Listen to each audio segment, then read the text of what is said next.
కూడా లాక్కున్నాడు. జై హలో, శ్రీకృష్ణ అండి. జై జై శ్రీకృష్ణ అండి. శ్రీకృష్ణ సార్. జై శ్రీకృష్ణ అండి. సార్ మెసేజ్ పెట్టారు కానీ ఏం మాట్లాడతలేదే. సార్ జాయిన్ అయ్యారు. సార్ జాయిన్ అయ్యారు. సార్ జాయిన్ అయ్యారు. ఇంకా జై శ్రీకృష్ణ సార్. జై శ్రీకృష్ణ సార్. ఇవాళ యోగా డేది ప్రోగ్రామ్ అయింది అన్నమాట. యోగా డేది ప్రిపరేటరీ ప్రోగ్రామ్ అయింది. జై శ్రీకృష్ణ అందరికి. జై శ్రీకృష్ణ అందరికి ప్రోగ్రామ్ అయింది. యోగా డేకి కృతిలోకి రండి సార్, గెస్ట్ గా మళ్ళీ మీతో మాట్లాడతాను. అలాగే అలాగే తప్పకుండా. సో అయితే యోగా డే కోసము ప్రిపరేటరీ ఇదన్నమాట. మా దాంట్లో ఎవరైతే ఆర్ఎస్ఎస్ ఆయన ఉన్నాడో ఆయన ప్రాంతానికి హెడ్, మా ఆర్ఎస్ఎస్ ప్రాంతానికి అంటే తెలంగాణ ప్రాంతానికి హెడ్. సరే ఆయనను పిలిచాము. 8:30 కల్లా అయిపోవాలి. సరిగ్గా 8:35కి వర్షం. నేను ఒక్కడిని కార్లో వస్తే బాగోదు, అందుకోసమని అందరినీ వాళ్ళతో పాటు తడిపి, అందరూ తడిసిన తర్వాత ఆ స్పీకరు ఇవన్నీ తడవకుండా వచ్చేసరికి నేను బాగా తడిశాను. సరే అందరినీ ఇళ్ళల్లో దింపేసి 2-3 ఇళ్ళల్లో దింపి, సో అలా వచ్చి ఇప్పుడే టవల్తో తుడుచుకొని వీలైనంత తుడుచుకున్నాను. సో తుడుచుకొని సరే మన స్టూడెంట్స్ రాజోలి కంటే కొంచెం వర్షం పంపించండి సార్, వాళ్ళు పెడుతున్నారు అంత మనకే పడుతుందని. Yeah wonderful. కాఫీ తాగండి సార్, ఫస్ట్ కొంచెం కాఫీ తాగండి. కాఫీ తాగి అప్పుడు చెప్పండి సార్. ఒక్క నిమిషం అయితే మాట్లాడుతూ ఉండండి, కాఫీ తెచ్చుకుంటాను. మాట్లాడుతూ ఉండండి, ఒక్క నిమిషం కాఫీ తెచ్చుకుంటాను. సరేనా? తెచ్చుకోండి సార్. బాగా పెట్టుకోండి, అప్పుడు వచ్చేస్తుంది, ఎక్కువ వచ్చేస్తుంది వర్షం. ఇందాక నరకాసుడు వద కంటిన్యూ చేయండి అమ్మా.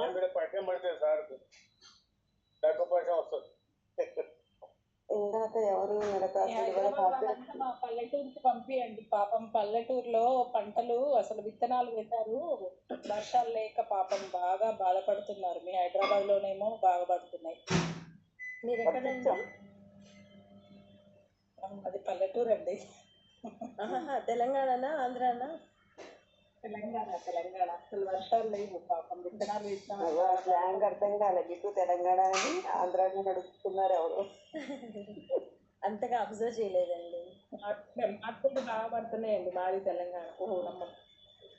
ఇందాక కంటిన్యూ చేయండి. భాగ్యలక్ష్మి గారు ఇందాక ఎవరు స్టార్ట్ చెప్పారు?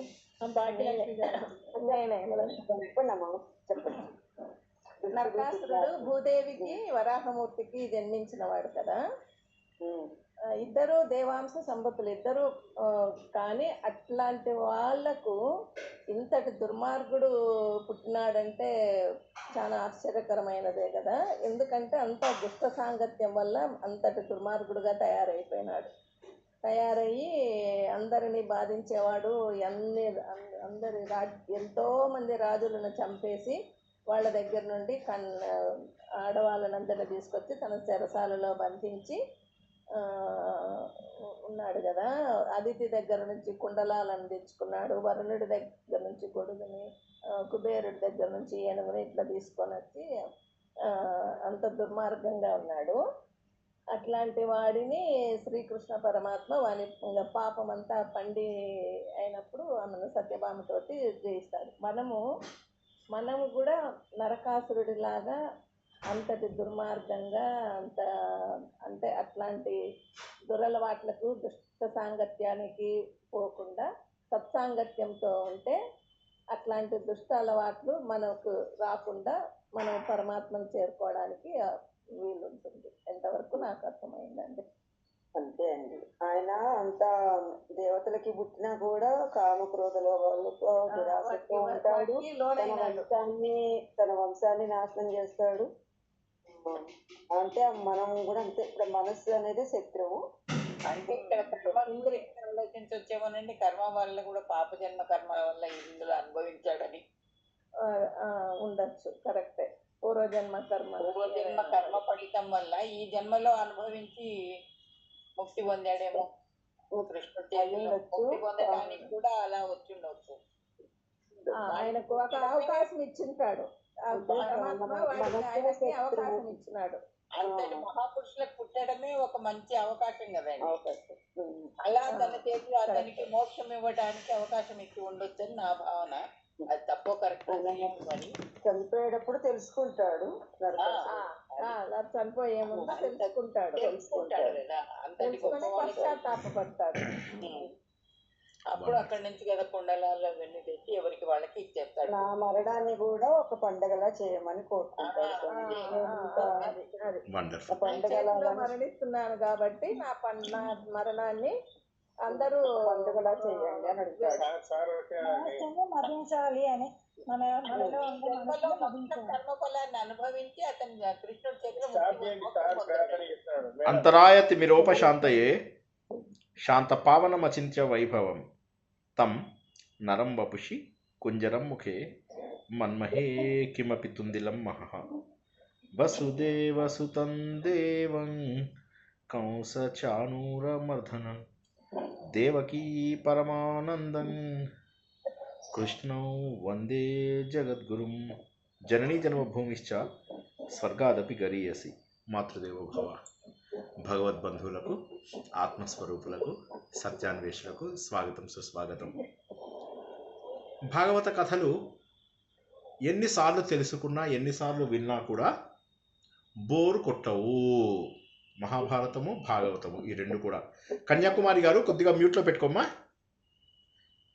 సో ఇవి బోరు కొట్టవు. ఎందుకని?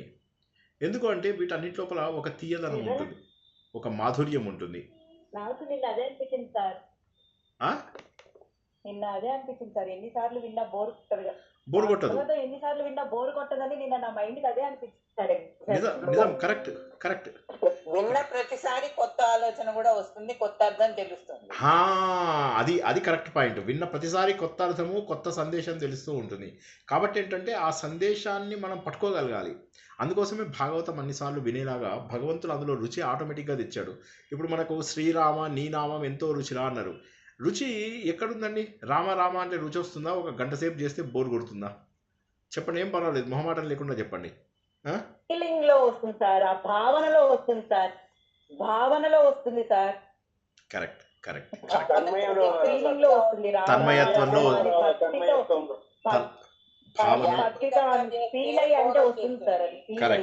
కరెక్ట్. భక్తితోటి తన్మయత్వంతో భావనతో మాత్రమే మనకు రుచిగా అనిపిస్తుంది. అంతేగాని ఇప్పుడు నేను ఊరికే చిన్నప్పుడు నాకు డౌట్ వచ్చేది, అంటే చిన్నప్పుడు నాకు చాలా డౌట్స్ వచ్చేవి. సో ఆ డౌట్స్లో ఒకటి ఏంటంటే రుచి అంటే అనేవాడిని, రామ రామ రుచి అనిపించేది కాదు, చాక్లెట్ రుచి అనిపించేది. సో నాకు అర్థమయ్యేది కాదు. శ్రీరామ నీ నామ మెంతో రుచిరా. మెంతో రుచి అంటే ఏంటి? మెంతో ప్లస్ లాగా ఏదో మెంతుల రుచా, లేకపోతే ఏంటి? ఇలాగ నేను చాలా ఆలోచించేవాడిని, చాలా డీప్గా ఆలోచించేవాడిని. నాకు అన్ని కన్ఫ్యూజన్సే. అదేవిధంగా మళ్ళీ ముద్దుగారే యశోద ముంగిట ముత్యం. ఇప్పుడు యశోద ముద్దుగారితే లాభం ఏమిటి? ఇప్పుడు నాకు అర్థమయ్యేది కాదు. నాకు తర్వాత ఏంటి అయితే లేక కృష్ణుడిని ముద్దుగారే అంటే పోనీ కృష్ణుడు ముద్దుగారే అనాలి కదా. ఇప్పుడు ఉదాహరణకి తెలివైన శ్రీనివాస్ శిష్యులు అన్నాను అనుకోండి, అంటే మీనింగ్ ఏంటి? శ్రీనివాస్ శిష్యులు తెలివైన వారు అవునా? లేక తెలివైన శ్రీనివాస్ యొక్క శిష్యులా? సో చిన్నప్పుడు రామునితో కపివరుండి ఇట్లనియే అన్నట్టు అది వేరు. అదేమో పదం బ్రేక్ చేయడం వల్ల. సార్ గురువు గారు ఎలాగో తెలివైన వారే ఉంటారు కదా సార్, అందుకే మేము అట్లా ఏం లేదు చెప్పాలి సార్, ఇక్కడ శిష్యుల గురించే చెప్పాలి. సో నాకు చిన్నప్పుడు కన్ఫ్యూజ్ వచ్చేది, రుచి లేదు కదా. సో అయితే మా అమ్మని అడిగాను రుచి ఏంటి. మళ్ళీ అలాగే సప్తపది అంటే నేను సినిమాకు పేరు మార్చాను. సప్తపది అంటే 7 పదులు, సో 70. చలో చెప్పేశాను. అమ్మ సినిమా పేరు 70 అన్నాను. అంటే కాదు నాన్న 10 అంటే పదము అని చెప్పి అంది. అన్న తర్వాత సరే మా అమ్మ వాళ్ళందరూ సినిమాకి వెళ్తే నేను కూడా సప్తపదికి వెళ్ళాను. వెళ్తే అందులోపల కూడా మధుర గానాలే, కృష్ణుడి గురించినటువంటి గానాలే. కృష్ణుడి గురించినటువంటి గాథలు ఎందుకు అంత ఆనందంగా అనిపిస్తాయి? రామాయణం కూడా రమ్యమైనదే కదా. కానీ ఎందుకో రామాయణం కంటే కూడా కృష్ణ గాథలు అంటే ఎస్పెషల్లీ భాగవతం వింటే, ఈవెన్ మహాభారతం కూడా బాగుంటుంది కానీ భాగవతం విన్నంత రుచిగా ఉండదు. ఇది మీరు గ్యారంటీగా ఒప్పుకుంటారు. ఇద్దరు ఒప్పుకొని వాళ్ళు ఎవరు లేరనుకుంటున్నాను. మహాభారతం అద్భుతం, నో డౌట్. మహాభారతం తింటే గారెలు తినాలి, వింటే భారతం వినాలి అని చెప్పి చెప్తుంటారు. అది నిజమే. కానీ రవి గారు ఎవరన్నా మాట్లాడారా? రవి జ్యోతిశ్వర్ గారు చేయలేపారు. Okay. So sorry sir, by mistake. No problem. Okay. So అయితే ఇక్కడ ఏం జరుగుతుంది? భాగవతం అనేటటువంటిది చాలా మధురమైనది. ఈ కథలు ఎన్నిసార్లు తెలుసుకున్నా కూడా ఒకటేమో భావన, ఇప్పుడు మెయిన్ మరొక్కసారి మొన్న చెప్పిందే జ్ఞాపకం తెచ్చుకోండి. రాసలీల సమయం లోపల అందరూ ఇళ్ళను వదిలేసి సమాజంలో ఉన్నటువంటి కట్టుబాట్లను వదిలేసేసి మనకెందుకు భయం వస్తుంది? ఒక్క మాట ఎవరైనా జవాబు చెప్పగలరా? మనకు భయం దేనివల్ల కలుగుతుంది? జవాబు చెప్పండి ఎవరైనా. ఎక్కువగా సమాజంతో కట్టుబాట్ల వల్ల, సమాజం వల్ల. రెండు కరెక్ట్ ఆన్సర్సే. చాలా బాగా చెప్పారు. Very good, wonderful answers. మీరు ఈ మధ్య ఎంత బాగా చెప్తున్నారంటే అప్పుడప్పుడు ఈ మధ్య ఏమవుతుందంటే మీరు బై మిస్టేక్ కరెక్ట్ ఆన్సర్ చెప్పేస్తున్నారు. అక్కడ నాకు సంతోషం అనిపిస్తుంది. నేను అనుకుంటున్నాను సో అప్పుడప్పుడు నన్ను సంతోష పెట్టడానికి కరెక్ట్ ఆన్సర్స్ ఇస్తూ ఉంటారు. భయము అనేది రెండోది ఉంటే వస్తుందని తెలుసుకున్నాం కదా మనం. చాలా అద్భుతమైన ఆన్సరు గోవిందలూరు గారు. ఈ మూడిటి వల్ల మనకు రెండవది ఉంటే భయం వస్తుంది. ఒకటి సమాజం వల్ల మనకు భయం వస్తుంది, కట్టుబాట్ల వల్ల మనకు భయం వస్తుంది. ఈ మూడిట్లో ఎవరికి అనుమానం లేదన్న విషయం మనం తెలుసుకుంటే ఈ భాగవతం కనుక అంటే నారాయణీయాన్ని ఆయన లోపల మార్పు వచ్చింది ఒకసారి ఆలోచిద్దాం. నారాయణీయంలో భట్టాద్రి గారికి ఎందుకు ఆ మార్పు వచ్చింది అంటే ఈ రమణీయత చూసిన తర్వాత ఆయనకి ఏమనిపించిందంటే జీవితం తుచ్చం కదా, జీవితము మనం ఏమనుకుంటున్నామంటే రంగుల వలయంగా ఉన్నంత వరకు కూడా ఆనందంగా ఉంటాము, చాలా బాగుంది అనుకుంటాం. కానీ సమాజంలో అత్యంత దీనంగా బతుకుతున్న వాళ్ళు ఎంతోమంది ఉన్నారని తెలుసా? ఎన్నో కష్టాలు పడుతూ ఉన్నవాళ్ళు తెలుసా? ఎందుకు కొంతమంది కష్టపడుతున్నారు, కొంతమంది సుఖపడుతున్నారు? నా జీవితం ఇప్పుడు బాగుంది, వచ్చే జన్మలో ఎలా ఉంటుందో తెలియదు అంటే లేదు సార్, మేము 1000 సార్లు పారాయణం చేశాము, రకరకాల చీరలు కట్టుకున్నాం sir, volunteer, teacher identity card కూడా పెట్టుకున్నాం సార్, పిచ్చి డ్యాన్సులు చేశాం సార్. ఇట్లా డ్యాన్సులు ఉంటాయి కదా అంటే ఆ పిచ్చి డ్యాన్సులు చేస్తే నేను చూసాను. ఆ పిచ్చి డ్యాన్సుల మీద ఒక పాట కూడా చూసాను ఇవాళ. ఏం పాట అది? ఆ పాట కూడా సేమ్ మేము అప్పుడు గురువాయూర్ వెళ్ళినప్పుడు కొంతమంది పిచ్చి డ్యాన్సులు చేశారు. ఆ పిచ్చి డ్యాన్సులు ఈ సినిమాలో ఇదేం సినిమా అంటే దయావాన్ అని చెప్పేసి నాయకుడు సినిమా ఒకసారి కమల్ హాసన్ వచ్చింది. ఆ కమల్ హాసన్ పాటకి రమ్యకృష్ణ డ్యాన్స్ చేస్తుందన్నమాట. చాహే మేరే జాన్ తూ లే చాహే ఈమాన్ తూ లే ప్యార్ ఏక్ బార్ తో దే హోయ్యా హో హోయ్యా. ఆ పాట లోపల సేమ్ ఇదే అనమాట. 4 दिन की जिंदगानी उसमें 2 दिन की जवानी, 4 दिन की जिंदगानी उसमें 2 दिन की जवानी, चाहत है कम दिन उसमें है बस दिन, चाहत के 2 दिन में से 1 दिन तू दे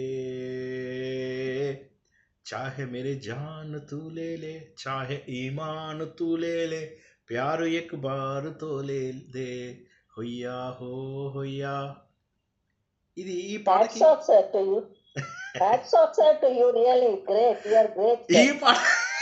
ఈ పాటకి నాకు గురువాయూరు పాటకి పెద్ద తేడా తెలియలా. లిరిక్స్ తో పాడుతున్నారు సార్, మీరు ఏమనాలో నాకు అర్థం తగ్గేదే లేదు కాదు.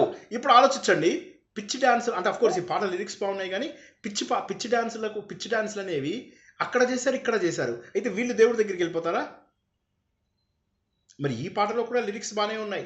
జీవితం 4 రోజులే, అందులో కాస్త బాగుండేవి 2 రోజులు. ఆ బాగుండే 2 రోజుల్లో ప్రేమగా ఉన్న 1 రోజు నాకు ఇవ్వవా అని అడుగుతున్నాడు ఆ అమ్మాయిని. So it's wonderful lyric. లిరిక్స్లో ఎటువంటి అనుమానము లేదు, లిరిక్స్ లోపల ఎటువంటి ఇది లేదు. కానీ అది పాడితే అయిపోయిందా, వెళ్ళిపోతామా దేవుడి దగ్గరికి? సో ఇదేంటంటే ఈ పిచ్చి వేషాలు వేదాంతం చెప్తున్నాడు సార్. సో కాదు, నేనేమంటానంటే ఈ పిచ్చి డ్యాన్సుల వల్ల, మనం చేసే పిచ్చి వేషాల వల్ల మనం దేవుడి దగ్గరికి వెళ్ళాం. మళ్ళీ ఒకసారి నేను చిన్నప్పుడు నేర్చుకున్న విషయాన్ని చెప్తాను. చిన్నప్పుడు పాటల పోటీ జరుగుతుంది. సరే, మనం ఎప్పుడు పాటల పోటీలో పాడేవాళ్ళం కాదు. మీ అదృష్టం ఏంటంటే నేను ఇక్కడ పాటలు పాడుతున్నాను, ఎందుకంటే మీరు వద్దని చెప్పి పాడరు కాబట్టి ఇక్కడ పాటలు పాడుతున్నా. కానీ యాక్చువల్గా చిన్నప్పుడు పాటలు పాడితే నన్ను అందరూ తిట్టేవాళ్ళు. అరే నువ్వు 1 కిలోమీటర్ రేడియస్ పెట్టుకుని ఆ కిలోమీటర్లో ఎవరు లేనప్పుడు పాడాలి అనేవాళ్ళు. సరే, నాకు అందరిలో పాడే అవకాశం లేదేమో అని బాధపడుతుండేవాడిని. ఏదో ఇలా అదృష్టం కలిసి వచ్చేసింది, ఎందుకో అలా మంచి ప్లాట్ఫామ్ దొరికింది. అది సో ఇక్కడ మనం గుర్తించాల్సింది, అక్కడ మాకేం చెప్పారంటే ఆయన సారు, వీళ్ళు స్టేజ్ మీదకి వచ్చి కొంతమంది మీరు వచ్చేసరికి ఓపెన్ అయింది కదా. సారీ ఏంటండి? రికార్డింగ్ పెట్టాను. సో కొంతమంది ఇలా మీసం తిప్పుతున్నారు పాటలు పాడి, కొంతమంది తొడలు కొడుతున్నారు, కొంతమంది ఇలా హావభావాలు, ఒకడేమో ఇలా కళ్ళు ఇలా పెట్టి చూస్తున్నాడు.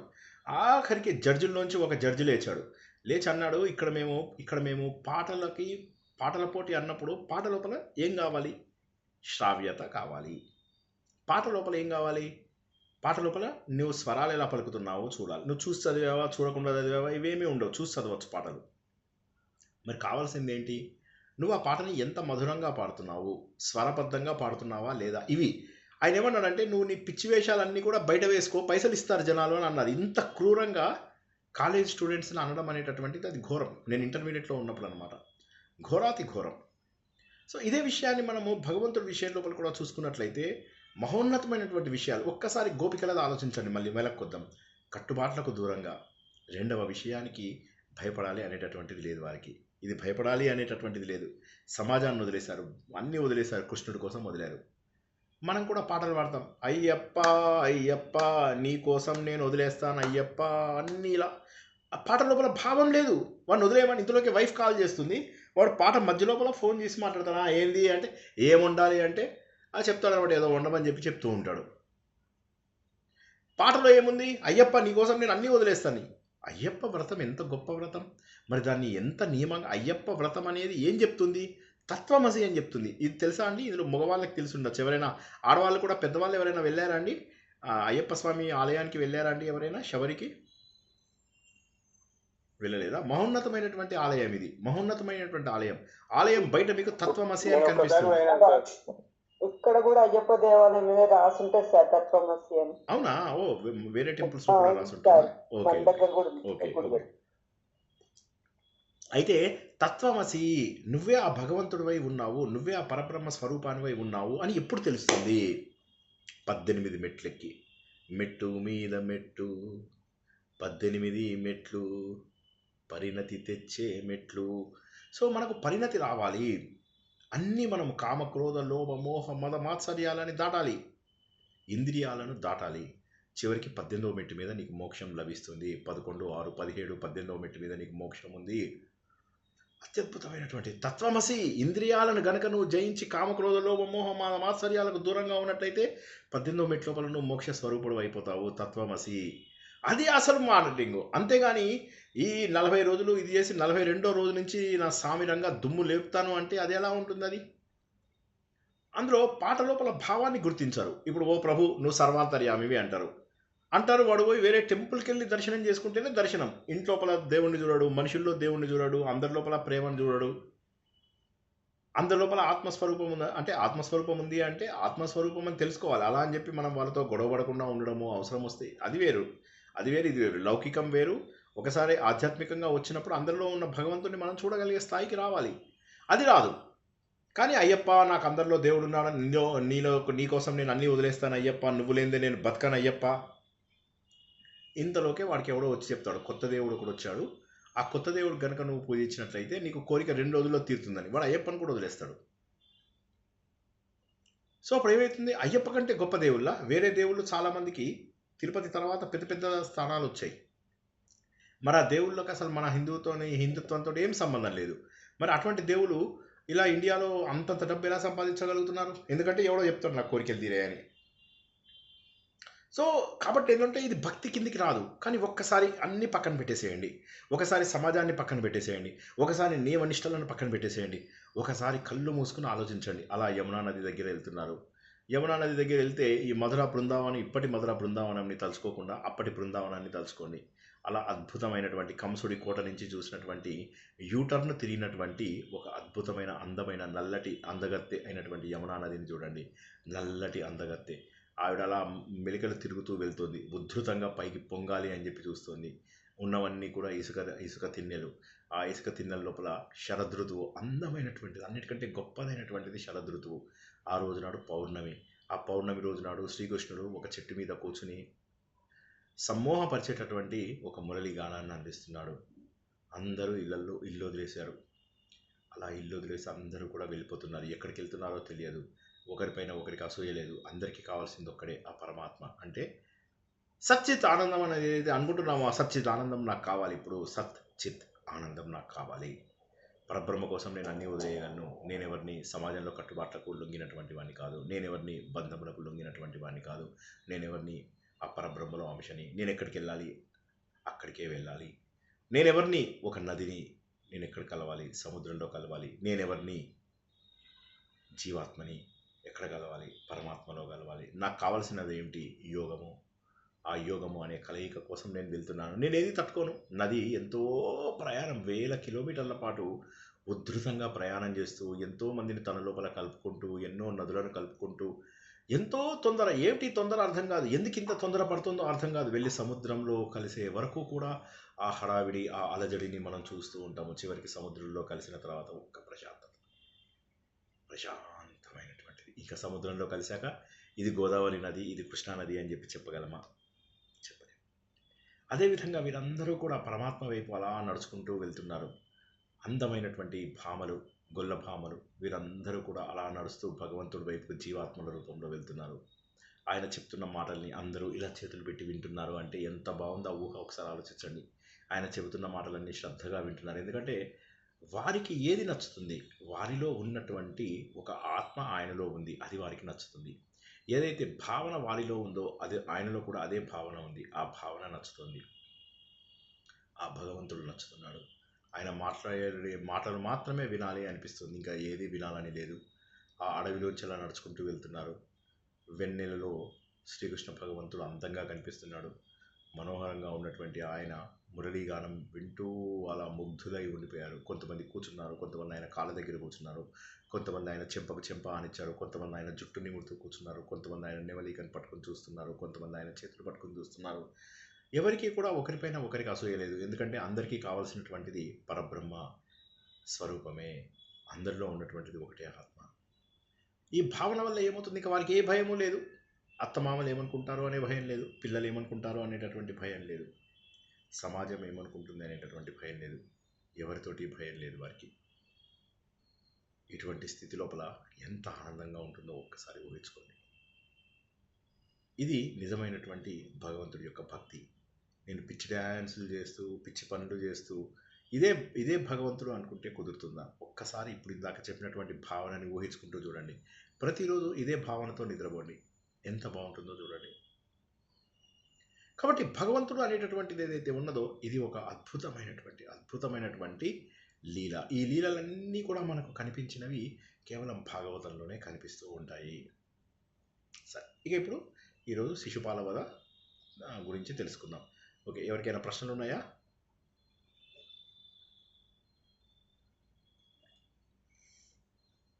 డీప్ స్లీప్లోకి వెళ్ళిపోయారా అందరూ? డీప్ మెడిటేషన్ లోకి వెళ్ళిపోయాం సార్. Deep meditation. ఎంత బాగుంది ఆ అనుభవం చూడండి, ఎంత బాగుంది ఆ ఆలోచన చూడండి ఒకసారి. సమాజంలో ఎప్పుడు భయపడుతూ ఉంటాం, ఎప్పుడు ఏదో ఒక కన్స్ట్రెయింట్ మనకు. వీడేమనుకున్నాడు, ఇవన్నీ కాదు. వీళ్ళకి ఫోన్ చేయాలి, వాళ్ళకి ఫోన్ చేయాలి, వీడెలా ఉన్నాడు, వాడెలా ఉన్నాడు, వాడు తిన్నాడా, వీడు కూర్చున్నాడా, వాడు నించున్నాడా. ఒక్కసారి ఈ ఆలోచనలకు దూరంగా ఒక్కసారి ఆలోచించి చూడండి. ఇప్పుడు మేము ఆర్ఎస్ఎస్ ట్రైనింగ్కి వెళ్ళినప్పుడు మాకేం చేస్తారు? ఆర్ఎస్ఎస్ ట్రైనింగ్ లోపల వాళ్ళు ముందుగా సమాజానికి మమ్మల్ని దూరంగా ఉంచుతారు. సెల్ ఫోన్లో అవి ఇవి. అప్పుడు ఏమైపోయింది? సెల్ ఫోన్లు లేవు అని చెప్పి బాధపడుతున్నాం, కానీ మన రూమ్మేట్స్ తోటి ఎన్ని విషయాలు మాట్లాడుకున్నాం. ఒకవేళ కనుక మొబైల్ ఫోన్స్ ఉంటే ఎవరి మొబైల్ ఫోన్లో వాళ్ళు చూసుకుంటూ కూర్చునేవాళ్ళు. కానీ ఈ సెల్ ఫోన్ వల్ల ఏమైంది? సెల్ ఫోన్ లేకపోవడం వల్ల అందరము ఒకరితోనొకరు మాట్లాడుకోవడము, నవ్వడము, ఆనందము షేర్ చేసుకోవడము. సో ఇవన్నీ కూడా జరిగాయా లేదా అంటే ఆ కార్యక్రమంలో మనము ఏకాగ్రతతో మమేకం అవ్వాలి. అది మనకు కావలసినటువంటిది. ఇదే మనం ఎప్పుడు అంటూ ఉంటాను కదా, ఎప్పుడు మిమ్మల్ని ఆశ పెడుతూ ఉంటాను కదా, ఎప్పుడో ఒకసారి తీసుకెళ్తాను ఉత్తరకాశీకి అని. అది నేను తీసుకెళ్ళాలి అని లేదు. మీరే ఒక 10 మంది కలిసి ప్లాన్ చేసుకొని చక్కగా ఉత్తరకాశీలో ఒక 10 రోజులు 15 రోజులు ఉండండి. భాగీరథి నది ఒడ్డున ఉద్ధృతమైనటువంటి ఆలజడిలో అలా వింటూ ఉండండి. ప్రతిరోజు రాత్రి ఆ భాగీరథి నది దగ్గరికి వచ్చి ఆ నది దగ్గర మీరంతా కూడా హారతిస్తూ ఉండండి. అలా అక్కడ ఉన్నటువంటి రాళ్ళ మీద కూర్చుని నేను ఒక ఫోటో షేర్ చేస్తాను, చూడండి మీకు ఎలా ఉందో. చూద్దాం, నాకు దొరుకుతుందేమో చూస్తాను ఆ ఫోటో. ఒకసారి ఊహించుకోండి అక్కడ ఎలా ఉంటుంది అనేటటువంటిది. ఆ అందమైనటువంటి ఇది.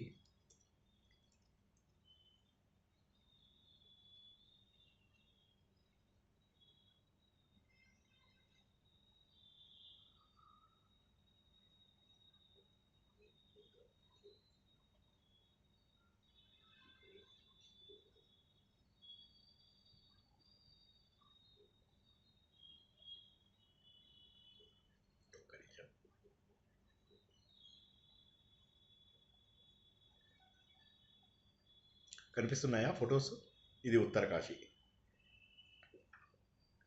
కనిపిస్తాం సార్. బాగుంది సార్.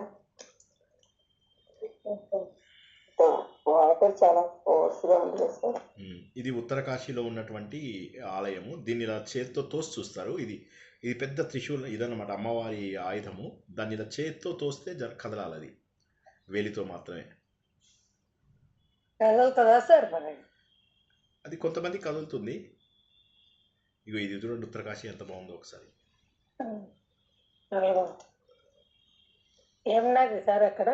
గంగా నది, భాగీరథి అంటారు దాన్ని. అక్కడ గంగా నదిని భాగీరథి అంటారు. అక్కడ ఎక్కడ ఉంది సార్ ఇది ఉత్తరకాశి? ఉత్తరకాశి ఎక్కడుంది అంటే గంగా నది ఎక్కడ వస్తుంది? ఎక్కడ వస్తుంది చెప్పండి? గంగా నది హిమాలయ, భాగీరథి నుంచి వస్తుంది, అవునా? అవును. ఈ భాగీరథి దగ్గర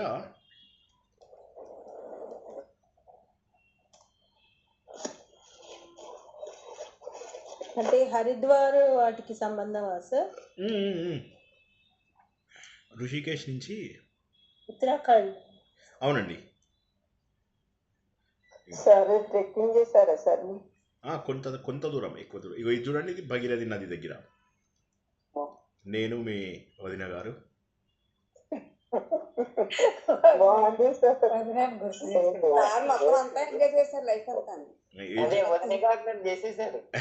ఇది ఒక్కసారి చూడండి, ఈ నది దగ్గర అలా కూర్చోండి ఒక గంట సేపు, ఎంత బాగుంటుందో ఒకసారి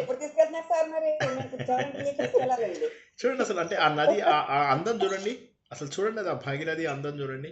ఉత్తరకాశి చాలా నాకు ఎంత ఇష్టమో ఉత్తరకాశి నేను నీకు చెప్పలేను. చూడండి అలా కూర్చుంటే ఎందుకు కుదరదు ధ్యానం చెప్పండి? ఎంతసేపు అయినా కూర్చోవచ్చు. నేను గంటన్నర కూర్చునేవాడిని. 3 రోజులు ఉన్నావు అక్కడ.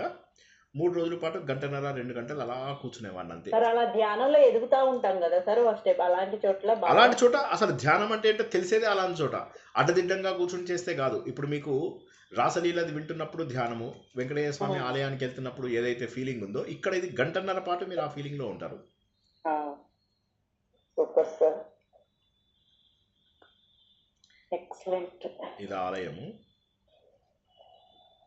అసలు ఆ నదులు చూడండి, ఆ నదులు, ఆ కొండలు, ఆ ప్రాంతాలు చాలా బాగుంది సార్. చాలా చాలా బాగుంది. గంగోత్రి. ఇది ఏ మంత్ లో వెళ్ళడానికి వీలుగా ఉంటుంది సార్ అక్కడికి? ఏంటమ్మా?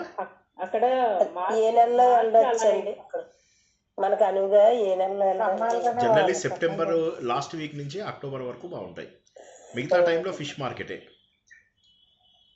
అసలు ఆ రోడ్స్ చూడండి, అసలు ఎంత అసలు ఈ ప్రాంతం ఎంత బాగుందో చూడండి. అలా చెట్ల లోపల అలా ఉండిపోవచ్చు అంతే.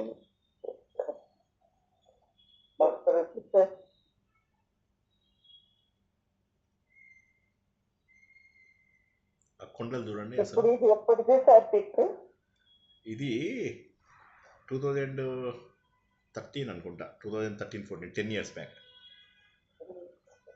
10 years బిఫోర్ చాలా యంగ్ ఉన్నారు సార్ మీరు. అవును, అప్పుడు 40 ఏళ్ళు, ఇప్పుడు 50 ఏళ్ళు.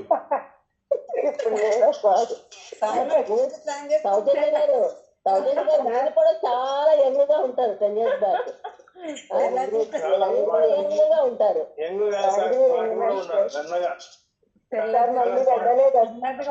ఇంకో ఇది ఒక్క నిమిషం, ఇది చూడండి, దీన్ని సోన్ ప్రయాగ అంటారు. ఇది ఏంటంటే మన భీలాంగన అండ్ మందాకిని కలిసే ప్లేస్ ఇది. ఇక్కడే మీకు త్రియుగి నారాయణ, నేను త్రియుగి నారాయణ చూపిద్దామని నాకు ఒక ప్లాను. ఆ త్రియుగి నారాయణ చూపిద్దామని. ఇది సరస్వతి, ఇది సరస్వతి నది, ఇది సరస్వతి నది, ఇది సరస్వతి నది వెనకాల. మంచు ముక్కల్లానే ఉన్నాయి సార్, మొత్తం వాటర్ కనపడడం కూడా అలాగే కనపడుతుంది. ఇది బ్రహ్మకపాలం దగ్గర.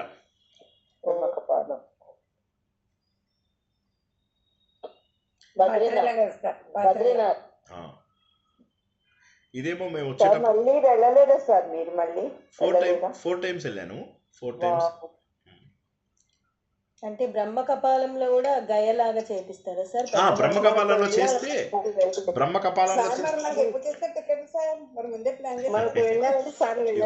మళ్ళీ నాకు నచ్చిన ఇంకొక ప్లేసు ఈ ఉత్తరకాశీకి. ప్లీజ్ ఒక్క నిమిషం మాట్లాడకండి, నేను మాట్లాడేటప్పుడు ప్లీజ్ ఏమనుకోవద్దు. కొన్ని చెప్పాలని. ఇది కూడా ఇది ఉత్తరకాశీకి వెళ్తున్నామా, ఈ ఉత్తరకాశీ నుంచి బార్కోట్ అని వెళ్ళే ప్లేస్ అన్నమాట. ఇది బార్కోట్. ఇది కూడా రష్ తక్కువ ఉంటుంది. మీకు చూసారా, జనాలే లేరు అసలు.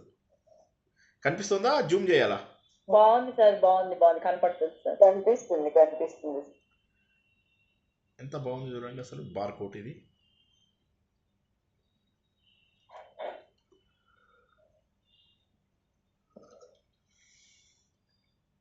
ఇది యమునోత్రి అనుకోండి. బార్కోట్. ఈ ప్రాంతాలు ఏంటంటే చాలా అందమైనవి. మా గుర్రము కొద్దిగా గోడ చేసింది, నేను నడవను, నేను వెళ్ళనని. అది ట్రైనింగ్ ఇవ్వని గుర్రం అన్నమాట. నాకు హార్స్ రైడింగ్ వచ్చని చెప్పిన తర్వాత వాడేం చేశాడు, ఈ ట్రైనింగ్ ఇవ్వని గుర్రాన్ని నాకు ఇచ్చాడు. ఇది గుర్రము గాడిదకి ఇదన్నమాట, క్రాస్. దీన్ని కంచర గాడిద అంటారు. సో ఇది దీని మీద వెళ్ళి దాని మీద ఎక్కుతాం అనమాట. ఇవి పొట్టిగా ఉంటాయి ఈ గుర్రాలు. కేదార్నాథ్లో పెద్ద గుర్రాలు ఉంటాయి, ఇవి చిన్న గుర్రాలు. ఇది నడవదు. ఇది నడవకపోతే మొండికేస్తే నేనే దాన్ని లాక్కెళ్ళాను అనమాట. మిగతా డిస్టెన్స్ అంతా నేను లాక్కెళ్ళాను దాన్ని. దానినే తీసుకెళ్లాల్సి వచ్చింది, ఎందుకంటే వీళ్ళు వెళ్ళిపోయారు అప్పటికే. వైఫ్ వాళ్ళు వెళ్ళిపోయారు. ఈ ప్రాంతం చూడండి ఎంత బాగుందో, జస్ట్ ఒక్కసారి. ఇది చాలా బాగుంది సార్. గ్రీనరీ చాలా బాగుంది సార్. గ్రీనరీ చాలా అద్భుతం చూడండి అసలు. అంటే ఈ హిమాలయ ప్రాంతాలు, కొండలు, వాటి పక్కనే ఉన్నటువంటి దారులు. ఇది ఎక్కడంటే ఇటు వెళ్ళేటప్పుడు అనుకుంటా, ఇది మన ముసోరి దాటిన తర్వాత అనుకుంటాను. ఇది ఇక్కడ వెనక కనిపిస్తున్నా ఉన్నాయి కదా, ఇవి ఇక్కడ నేను నా కర్సర్ కనిపిస్తుందా, దీన్ని కెంప్టీ ఫాల్స్ అంటారు. ఇది మన ముసూరిలో ఉంటాయి. ఇవి కెంప్టీ ఫాల్స్. చాలా బాగున్నాయి. ఇది ఎక్కడ చెప్పండి సార్? అద్భుతం. ఇది ఎక్కడ చెప్పండి? ఋషికేశ్. ఇది లక్ష్మణ జూల, రామ్ జూల.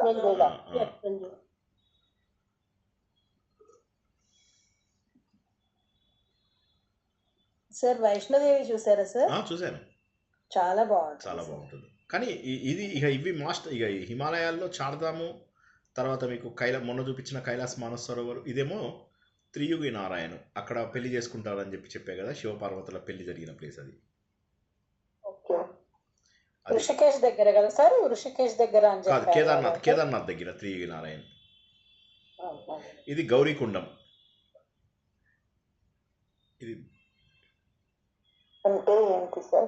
గౌరీకుండం అంటే గౌరీదేవి. వేడిగా నీళ్ళు వస్తాయి కదండి గౌరీకుండం. కరెక్ట్. ఇదేమో ఋషికేశ్కి వచ్చేసరికి అమ్మగారా అక్కడ? ఎవరమ్మగారు? మా అమ్మగారు అంటారా? మీ అమ్మగారు? కాదు, ఎవరో తమిళ్ ఫ్యామిలీ. ఇదే ఇక్కడికి వచ్చేసరికి నది ఎంత విశాలంగా అయిందో చూసారా? ఋషికేశ్ హరిద్వార్కి వచ్చేసరికి నది విశాలంగా అయిపోతుంది.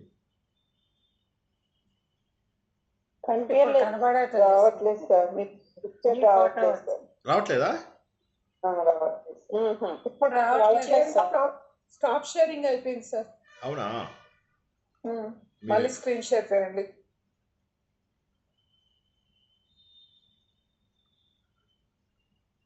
ఇప్పుడు కనిపిస్తుందా? కనిపిస్తుంది సార్.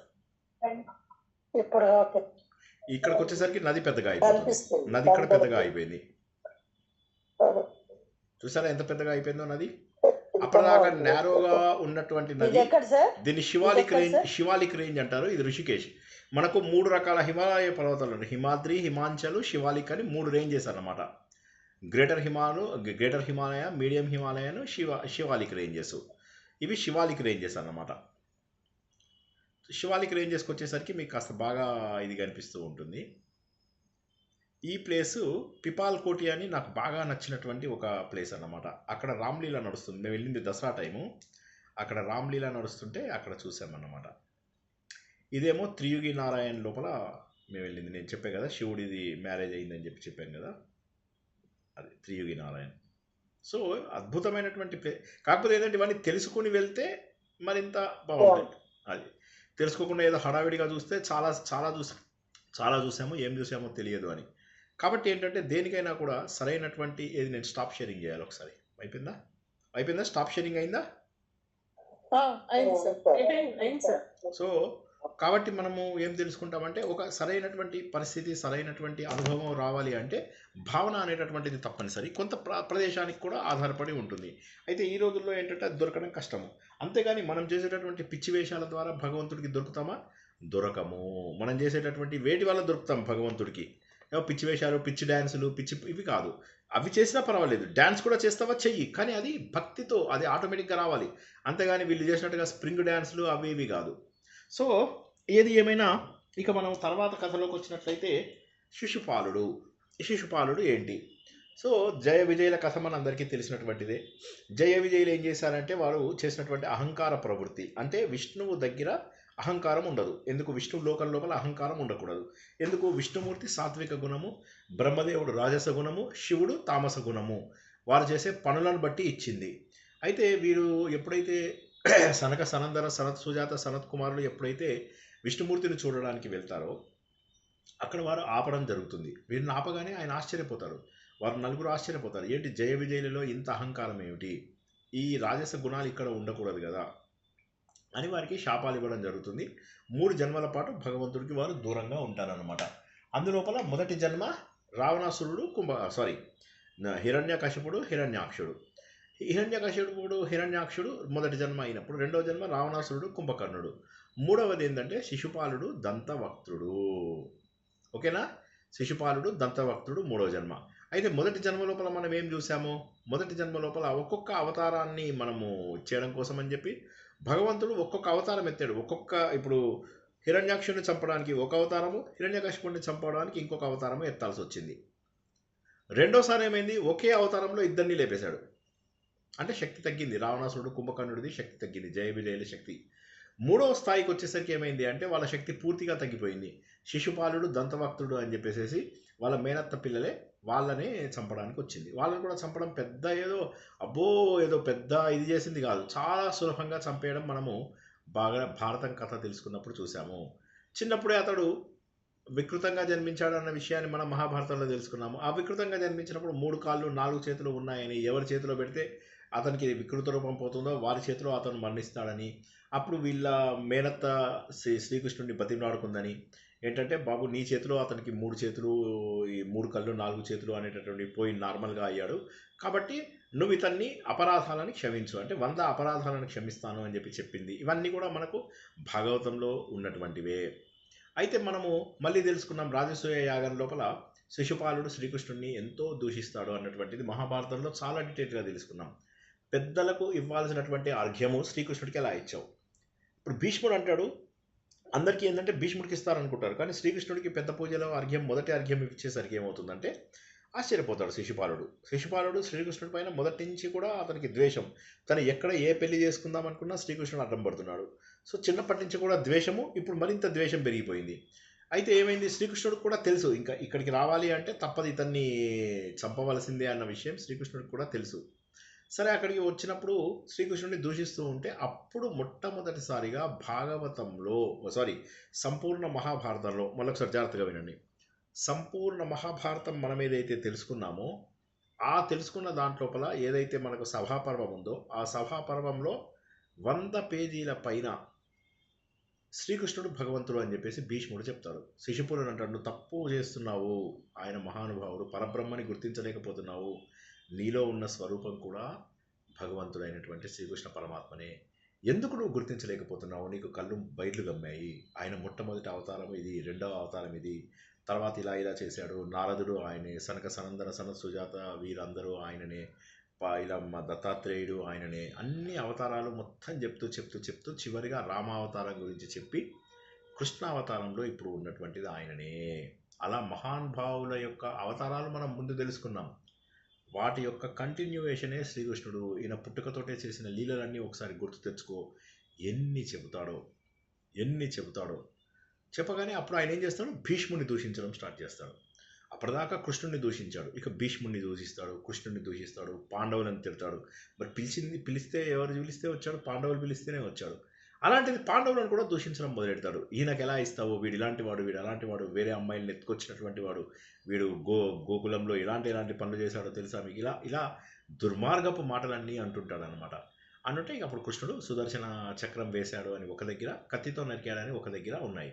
అయితే మనకు భాగవతం ప్రకారం ఏంటంటే చక్రము ఆయన చేయడు, కత్తితో నరికేస్తాడు అవన్నీ. సరే, ఏది ఏమైనా సుదర్శన చక్రం అయితే ఏంటి, ఖడ్గం అయితే ఏంటి, మొత్తం మీద అది నరకగానే అప్పుడు మళ్ళీ ఆ శిశుపాలుడి శిరస్సు తెగిన తర్వాత అతనిలోంచి ఒక జ్యోతి వచ్చి శ్రీకృష్ణుడిలో లీనమైంది అన్నటువంటిది మనకు ఒక ప్రతీకగా చెప్తారు. దానికి కారణం ఏంటి అంటే జయ విజయలలో చివరి అవతారం అయిపోయింది, జయుడి అవతారం అయిపోయింది. ఇదైన వారం రోజులకే వాడు వస్తాడు. ఎవరు చెప్పారు? శిశుపాలుడు దంతభక్తుడు. ఆ దంతభక్తుడి దగ్గర పెద్ద గద ఉంటుంది. ఆ గదతోటి వాడు ఎంతో మందిని కొడుతూ ఉంటాడు. శ్రీకృష్ణుడిని కూడా కొట్టడానికి వస్తాడు. శ్రీకృష్ణుడి దగ్గర గద లేదా? ఏముందండి గద? కౌముది. వాడు కొట్టగానే శ్రీకృష్ణుడు కొంత వాడు జనరల్లీ ఆ ఒక్క దెబ్బతో శ్రీకృష్ణుడు పని అయిపోతుంది అనుకుంటాడు దంతభక్తుడు. సరిగ్గా 1 వీక్ లోపల జరిగిపోతుంది అది కూడా. శ్రీకృష్ణుడు ఆ దెబ్బని తట్టుకుని మళ్ళీ తన దగ్గర ఉన్నటువంటి గదతో వాడిని కొట్టి చంపేస్తాడు. సో చాలా సులభంగా జయ విజయులకి 3వ జన్మ లోపల విడుదల లభించింది అనేటువంటి విషయాన్ని మనం తెలుసుకున్నాము. శిశుపాలుడి దంతభక్తుల యొక్క కథలో ఏం తెలుసుకున్నామంటే మనకు జన్మలలో మన కర్మలు తగ్గిపోతాయి ఎవరైతే సరిగ్గా వాళ్ళ పాత్రని నిర్వహిస్తారో. సరిగ్గా పాత్ర నిర్వహించడం అంటే ఏంటి? వాళ్ళు ఏం చేసుకున్నారంటే వీలైనన్ని పాపాలు ఎక్కువ చేసుకుని తొందరగా పాపాలు పండేలాగా చేసుకున్నారు. ఈ జన్మలో కొన్ని పాపాలు, ఇంకో జన్మలో కొన్ని పాపాలు, అలా అంటే 100 జన్మలు అయ్యేవి వాళ్ళకు కూడా. అలా కాకుండా ముందు తొందరగా అనుభవించేశారు పాపములను. మొదటి పాయింట్ ఇది. మళ్ళీ మీరు చెప్పాలి, ఇప్పుడు నేను చెప్పాక మళ్ళీ చెప్పాలి. రెండవ పాయింట్ ఏంటంటే శిశుపాలుడి లోపల ద్వేషభావం. దీనిని ఏమంటారంటే వైరి భక్తి అంటారు. ఈ వైరి భక్తి అనేటటువంటిది ప్రయాణం నవల చదివిన వాళ్ళకి, మల్లాది వెంకటకృష్ణమూర్తి గారి ప్రయాణం నవల చదివిన వాళ్ళకి బాగా తెలిసి ఉంటుంది. అందులోపల ఒక ఆయన ఎప్పుడు దేవుడిని తిడుతూనే ఉంటాడు. కానీ అతను ఒక మహాభక్తుడు అని చెప్పి తర్వాత హీరోకి ఎప్పుడో తెలుస్తుంది అనమాట అతను మహాభక్తుడు అని చెప్పి. అప్పుడు తను కూడా భక్తి మార్గం వైపుకి వస్తాడు. ప్రయాణం నవల ప్రతి ఒక్కరు కొనుక్కుని ఇంట్లో పెట్టుకోవాల్సినటువంటి పుస్తకము. నేను ఎన్నోసార్లు చెప్పాను, మల్లాది వెంకటకృష్ణమూర్తి గారి ప్రయాణం అనేటటువంటి నవలని ప్రతి ఒక్కరూ కూడా కొనుక్కుని ఇంట్లో పెట్టుకోండి. అందులోపల పూర్తి స్థాయి తత్వము, ఆధ్యాత్మిక మార్గంలో ఒక వ్యక్తి ఎలా ఉండాలి, ఆధ్యాత్మిక మార్గంలో ప్రయాణం ఏంటి, చివరికి ఒక వ్యక్తి ఏ లక్ష్యాన్ని చేరుకోవాలి అనేటటువంటి విషయాలు ఆ నవలలో అద్భుతంగా వివరించడం జరిగింది. సో ఇక్కడ కూడా ఏమవుతుందంటే వైరభక్తి. ఎవరెవరి లోపల వైరభక్తి? శిశుపాలుడిలో, దంతభక్తుడిలో, అటు చూస్తే రావణ కుంభకర్ణుల్లో. మీరు అధ్యాత్మ రామాయణం కనుక, మీకు అధ్యాత్మ రామాయణం తెలుసు కదండి. రామాయణాలు 3-4 రకాలు. ఒకటి సరే మామూలు రామాయణము, రెండోది చెప్పండి రెండోది, మూడోది ఏంటి? ఉత్తర రామాయణం. ఉత్తర రామాయణం కాదు, వశిష్ఠ రామాయణం, యోగ వాసిష్టము. ఓకే. మూడవది ఏంటంటే ఆధ్యాత్మ రామాయణం. ఈ ఆధ్యాత్మ రామాయణంలో ఏముంటుందంటే అదే రామాయణము, కానీ వెనకాల ఏంటి అసలు కథ, వెనక కథ ఏంటి? రావణాసురుడు వచ్చి సీతాదేవి దగ్గరికి వచ్చి తిడుతూ ఉంటాడు. ఆ వెనకాల తల్లి ఇంకా ఎన్ని రోజుల పాటు భరించాలి భగవంతుడికి ఎడబాటుని, ఎంతసేపు, తొందరగా రాముని వచ్చి నన్ను చంపమని చెప్పు కదా. అధ్యాత్మ రామాయణము అత్యంత ఉన్నత స్థాయి వెళ్తున్న వారికి, భక్తిలో చాలా ఉన్నత స్థాయికి వెళ్తున్న వారికి అది తెలుసుకుంటాం. ఒకరోజు తప్పకుండా అది మనకు చెప్పుకునే అవకాశం వస్తుంది. లేదా వీలైతే ఎప్పుడైనా మిమ్మల్ని నేను ఉత్తర కాశీకి తీసుకెళ్తే అక్కడ అది చెప్తాను తప్పకుండా. సో అది చాలా ఉన్నతమైనటువంటి సందేశాన్ని ఇచ్చేదన్నమాట. మూడోది సరే వశిష్ఠ గీత, దీన్నే వశిష్ఠ రామాయణం అని కూడా అంటారు. అందులోపల యోగ వాసిష్టం అని కూడా అంటారు. ఈ యోగ వాసిష్టం పూర్తిగా జ్ఞాన మార్గము.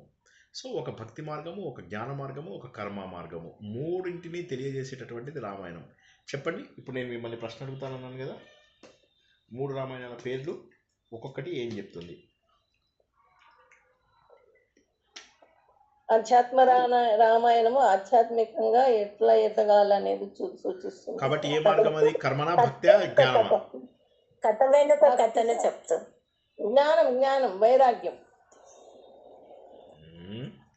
ఓకే సరే, మరి వశిష్ఠ రామాయణం ఏం చెప్తుంది? అదేం చెప్తుంది మరి? ఇది జ్ఞానం చెప్తే అదేం చెప్తుంది? వైరాగ్యం. వైరాగ్యం సార్. కర్మ, భక్తి, జ్ఞానం అని 3 మార్గాలు ఉన్నాయి. కర్మ, భక్తి, జ్ఞానం. కర్మ ఏది, భక్తి ఏది, జ్ఞానం ఏది? యోగ వాసిష్టం జ్ఞానమే. కరెక్ట్. యోగ వాసిష్టం జ్ఞానము. ఆధ్యాత్మ రామాయణం వైరి భక్తి అన్నారు. అది సీతమ్మని తిడుతున్నా కూడా నన్ను స్వామికి ఎప్పుడు దగ్గర చేయాలని కోరుకుంటాడు. ఎప్పుడు పంపిస్తావు రాముని? నిరంతరము భగవంతుడి గురించి ఆలోచించడమే. శిశుపాలుడిలో కూడా జరిగింది అదే. సో మెయిన్ రామాయణం ఏంటి? కరెక్ట్.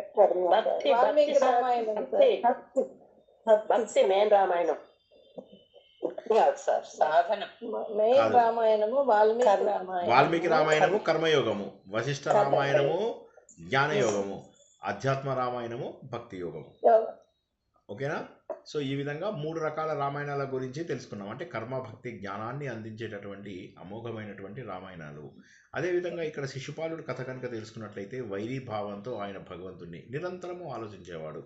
ద్వేషంతోనైనా సరే భగవంతుడిపైన ఏకాగ్రత ఉంటే అది ముక్తి జరుగుతుంది. ఈ విషయాన్ని మనకు భాగవతము చాలా అద్భుతంగా తెలియజేస్తుంది అన్న విషయాన్ని తెలుసుకోవాలి. సరే, ఈ విధంగా మనము శిశుపాల దంతభక్తులు అంటే ద్వేషంతో కూడా భగవంతుడిని చేరుకోవచ్చు. ఫాస్టెస్ట్ రూట్ భగవంతుడికి తెలుసుకోవడానికి. ఎందుకంటే ముందు శత్రువులని దున్మారుతాం మనం. అయితే శత్రువు అన్నప్పుడు ఏమవుతుంది, ఎక్కువసేపు ఆలోచిస్తాం, ఎక్కువ ఫోకస్ ఉంటుంది. కాబట్టి ఎక్కువ ఫోకసే కావాల్సింది మనకు. భగవంతుడి గురించి ఆలోచన తప్ప మరి ఏది వద్దు. అదే జరిగింది. సో అదేవిధంగా శిశుపాలుడు దంతభక్తుడు ఇద్దరు కూడా జయ విజయులు. చివరిగా వారు అది వైరభక్తి అనేది కరెక్ట్ గా మనసుకి మంచిగా మంచిగా అనిపించదు. అంటే ఎప్పుడు వైరంతో తలుస్తూనే ఉంటాడు కదా సార్. ఎప్పుడు పరమాత్మ యొక్క విశిష్టతని తెలుసుకొని భక్తితో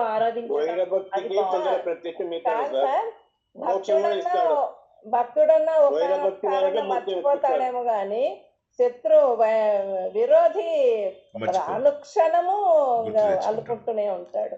కరెక్ట్. సో ఏది ఏమైనా మోక్షం ఇస్తాడు కదా సార్, అది మోక్షం వస్తుంది వారిద్దరు. అంటే ఇదంతా కూడా వైరభక్తి అనేది తొందరగా వస్తే మోక్షం. అవును, కరెక్ట్. సో కాబట్టి ఏంటంటే కారణం లేకుండా ఏవి జరగవు అన్న విషయాన్ని గుర్తుంచుకుంటాం. ఇక తర్వాత ఇంకొక కథ, పౌండ్రక వాసుదేవుడు. ఈ పౌండ్రక వాసుదేవుడికి ఏంటంటే వాడు డూప్లికేట్ వాసుదేవుడు. వాడు ఏంటంటే వాసుదేవుడిని అందరూ గుర్తించడము, ఆయన లీలలను అందరూ గుర్తించడము ఇవన్నీ చూస్తాడు. చూసి వాడేం చేస్తాడు, ఒక నకిలీ శంఖం పెట్టుకుంటాడు, నకిలీ చక్రం పెట్టుకుంటాడు, 4 చేతులు తగిలించుకుంటాడు, నకిలీ గద కౌస్తుభం అని ఇవన్నీ నాగభూషణం సార్ అసలే కామెడీగా ఉంటాడు అని ఆయన ఏం చేస్తాడు, శ్రీకృష్ణుడికి మెసేజ్ పంపిస్తాడు. ఏ శ్రీకృష్ణ, ఒక మాట చెప్తాను విను.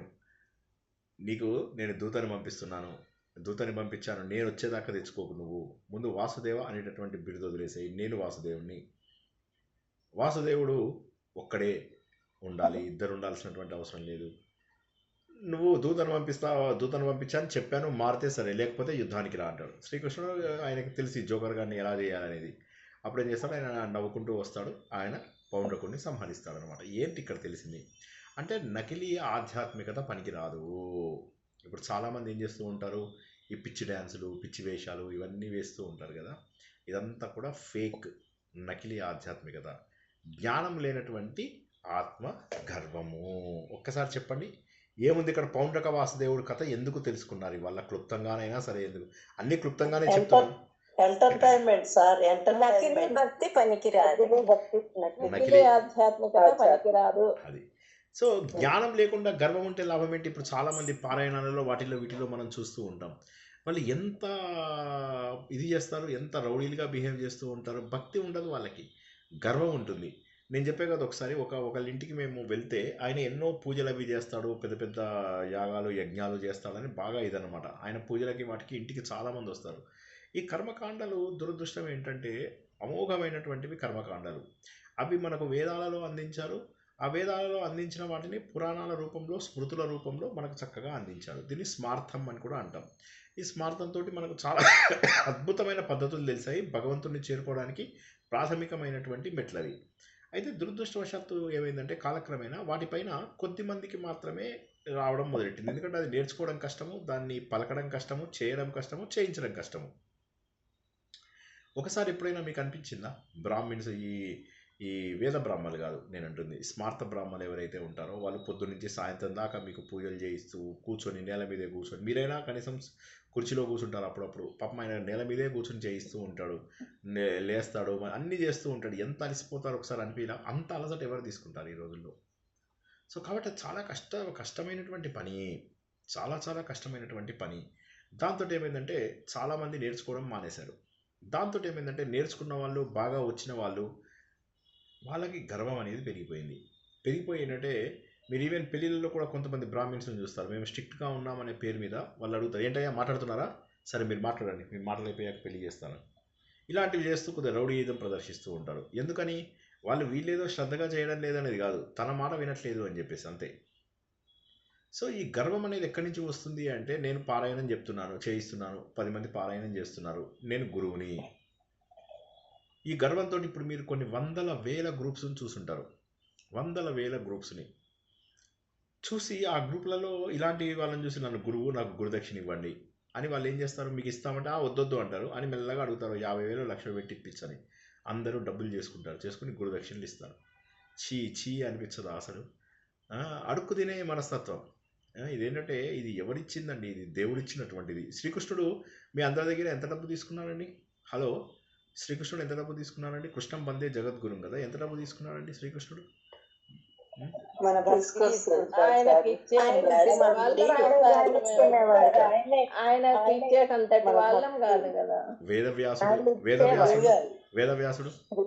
వేదవ్యాసుడు తీసుకున్నాడా? చెప్పండి. మేడము అరుణ మేడం అని ఆవిడ ఎవరి దగ్గర ఒక్క పైసా తీసుకోలేదండి, అందరూ డబ్బులు పంపించారండి చాలా మంది. అవన్నీ కూడా వెనక్కి వచ్చేసి నేను ఎవరికి క్లాస్ చెప్పను అని చెప్పారండి. మీరు డబ్బులు ఇవ్వడం వల్ల నేను క్లాస్ చెప్పను, ఇవాళ నుంచి క్లాస్ మానేస్తాను అన్నారు. అదే నాకు తెలియదండి, ఎవరో తెలియదు మొత్తం మీద. కానీ ఏదేమైనప్పటికీ కూడా డబ్బు అంటే గురువుగా అదే నాకు వారు తెలుసు. నాకు ఇక్కడ మాట్లాడటం బాగోదు గ్రూప్ లోపల, వారి గురించి చాలా బాగా తెలుసు నాకు. వారి కూతురు గురించి కూడా చాలా బాగా తెలుసు. వారి వల్లే ఈ చెడు మార్గాలు ఉంటాయి అని నాకు తెలిసింది.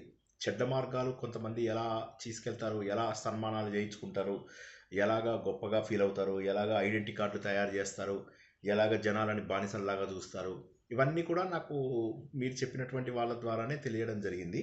బట్ ఏది ఏమైనా సరే, అది వారు ఫాలో అవుతున్నటువంటి పద్ధతి. అదేవిధంగా ఈ గర్వము, అహంకారము ఉన్నటువంటి వాళ్ళు జనాల మీద ఎటువంటి మాటలైనా మాట్లాడగలం మేము. ఇవన్నీ కూడా ఏంటంటే అటువంటి వాటి లోపల వచ్చే దిగిపోతూ నేను గురువుని, నా దగ్గర ఎవరు. మన హరిత గారు కూడా అంతకుముందు ఉన్నటువంటి వారి నుంచి దూరంగా రావాల్సి వచ్చింది. ఎందుకంటే ఆవిడకి ఆర్టిఫిషియల్ థింగ్స్ ఇవన్నీ నచ్చలేదు. నేను భయపడ్డాను, ఇప్పుడు ఈవిడ గ్రూప్లో క్లాస్ తీసుకుంటానంటే మరి ఎలాగా అని. తీరా చూస్తే ఆవిడ తత్వం నేర్చుకునే హరిత గారు ఇప్పుడు ఈ మధ్య చాలా అద్భుతంగా ఎదిగిపోయారు.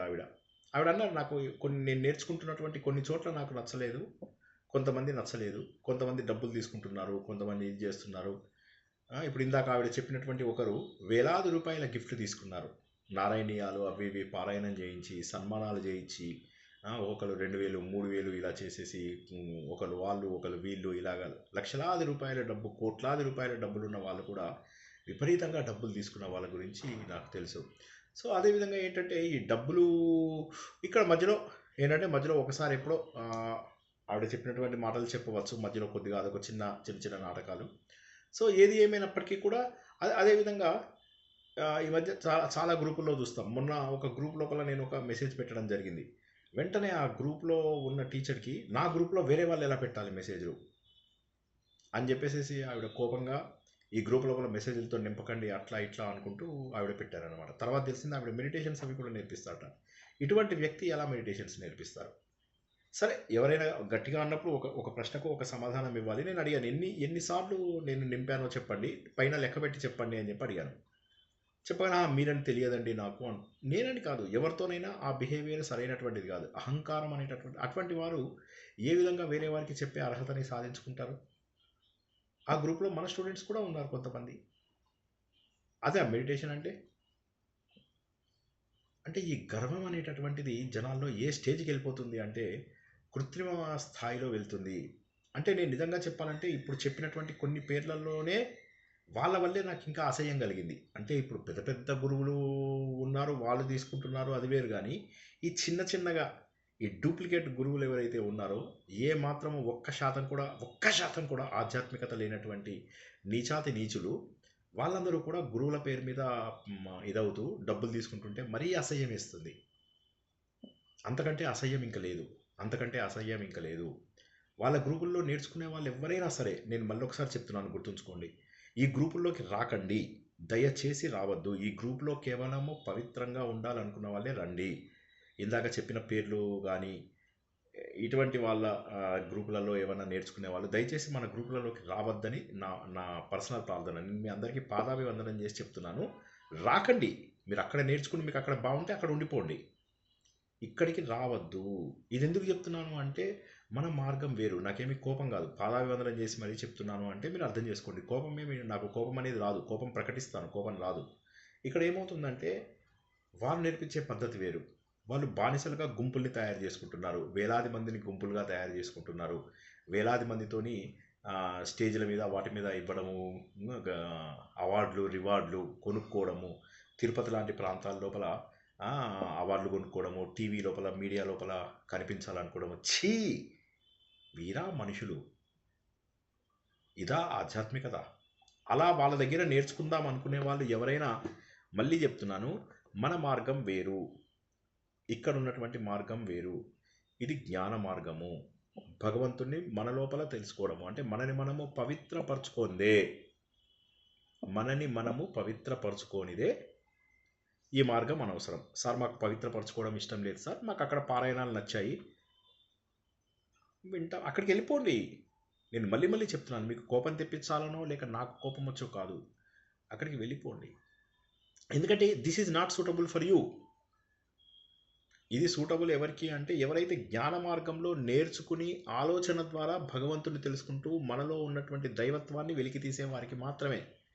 మీరు ఒకసారి చూసినట్లయితే మన 1200, 1300 ప్రవచనాలలో 100 డిఫరెంట్ టాపిక్స్లో ఒక్కసారి చూడండి మనం ఏమేం చెప్పుకున్నామో.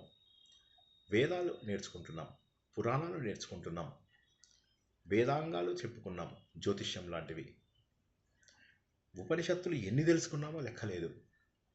ఆత్మబోధ తెలుసుకున్నాం, నిర్వాణ దశకం తెలుసుకున్నాం, ఉపదేశసారం తెలుసుకున్నాం, భజగోవిందం తెలుసుకున్నాం, ఉత్తర గీత తెలుసుకున్నాం, శృతి గీతలు తెలుసుకున్నాం, భ్రమర గీతలు తెలుసుకున్నాం, గోపికా గీతలు తెలుసుకున్నాం.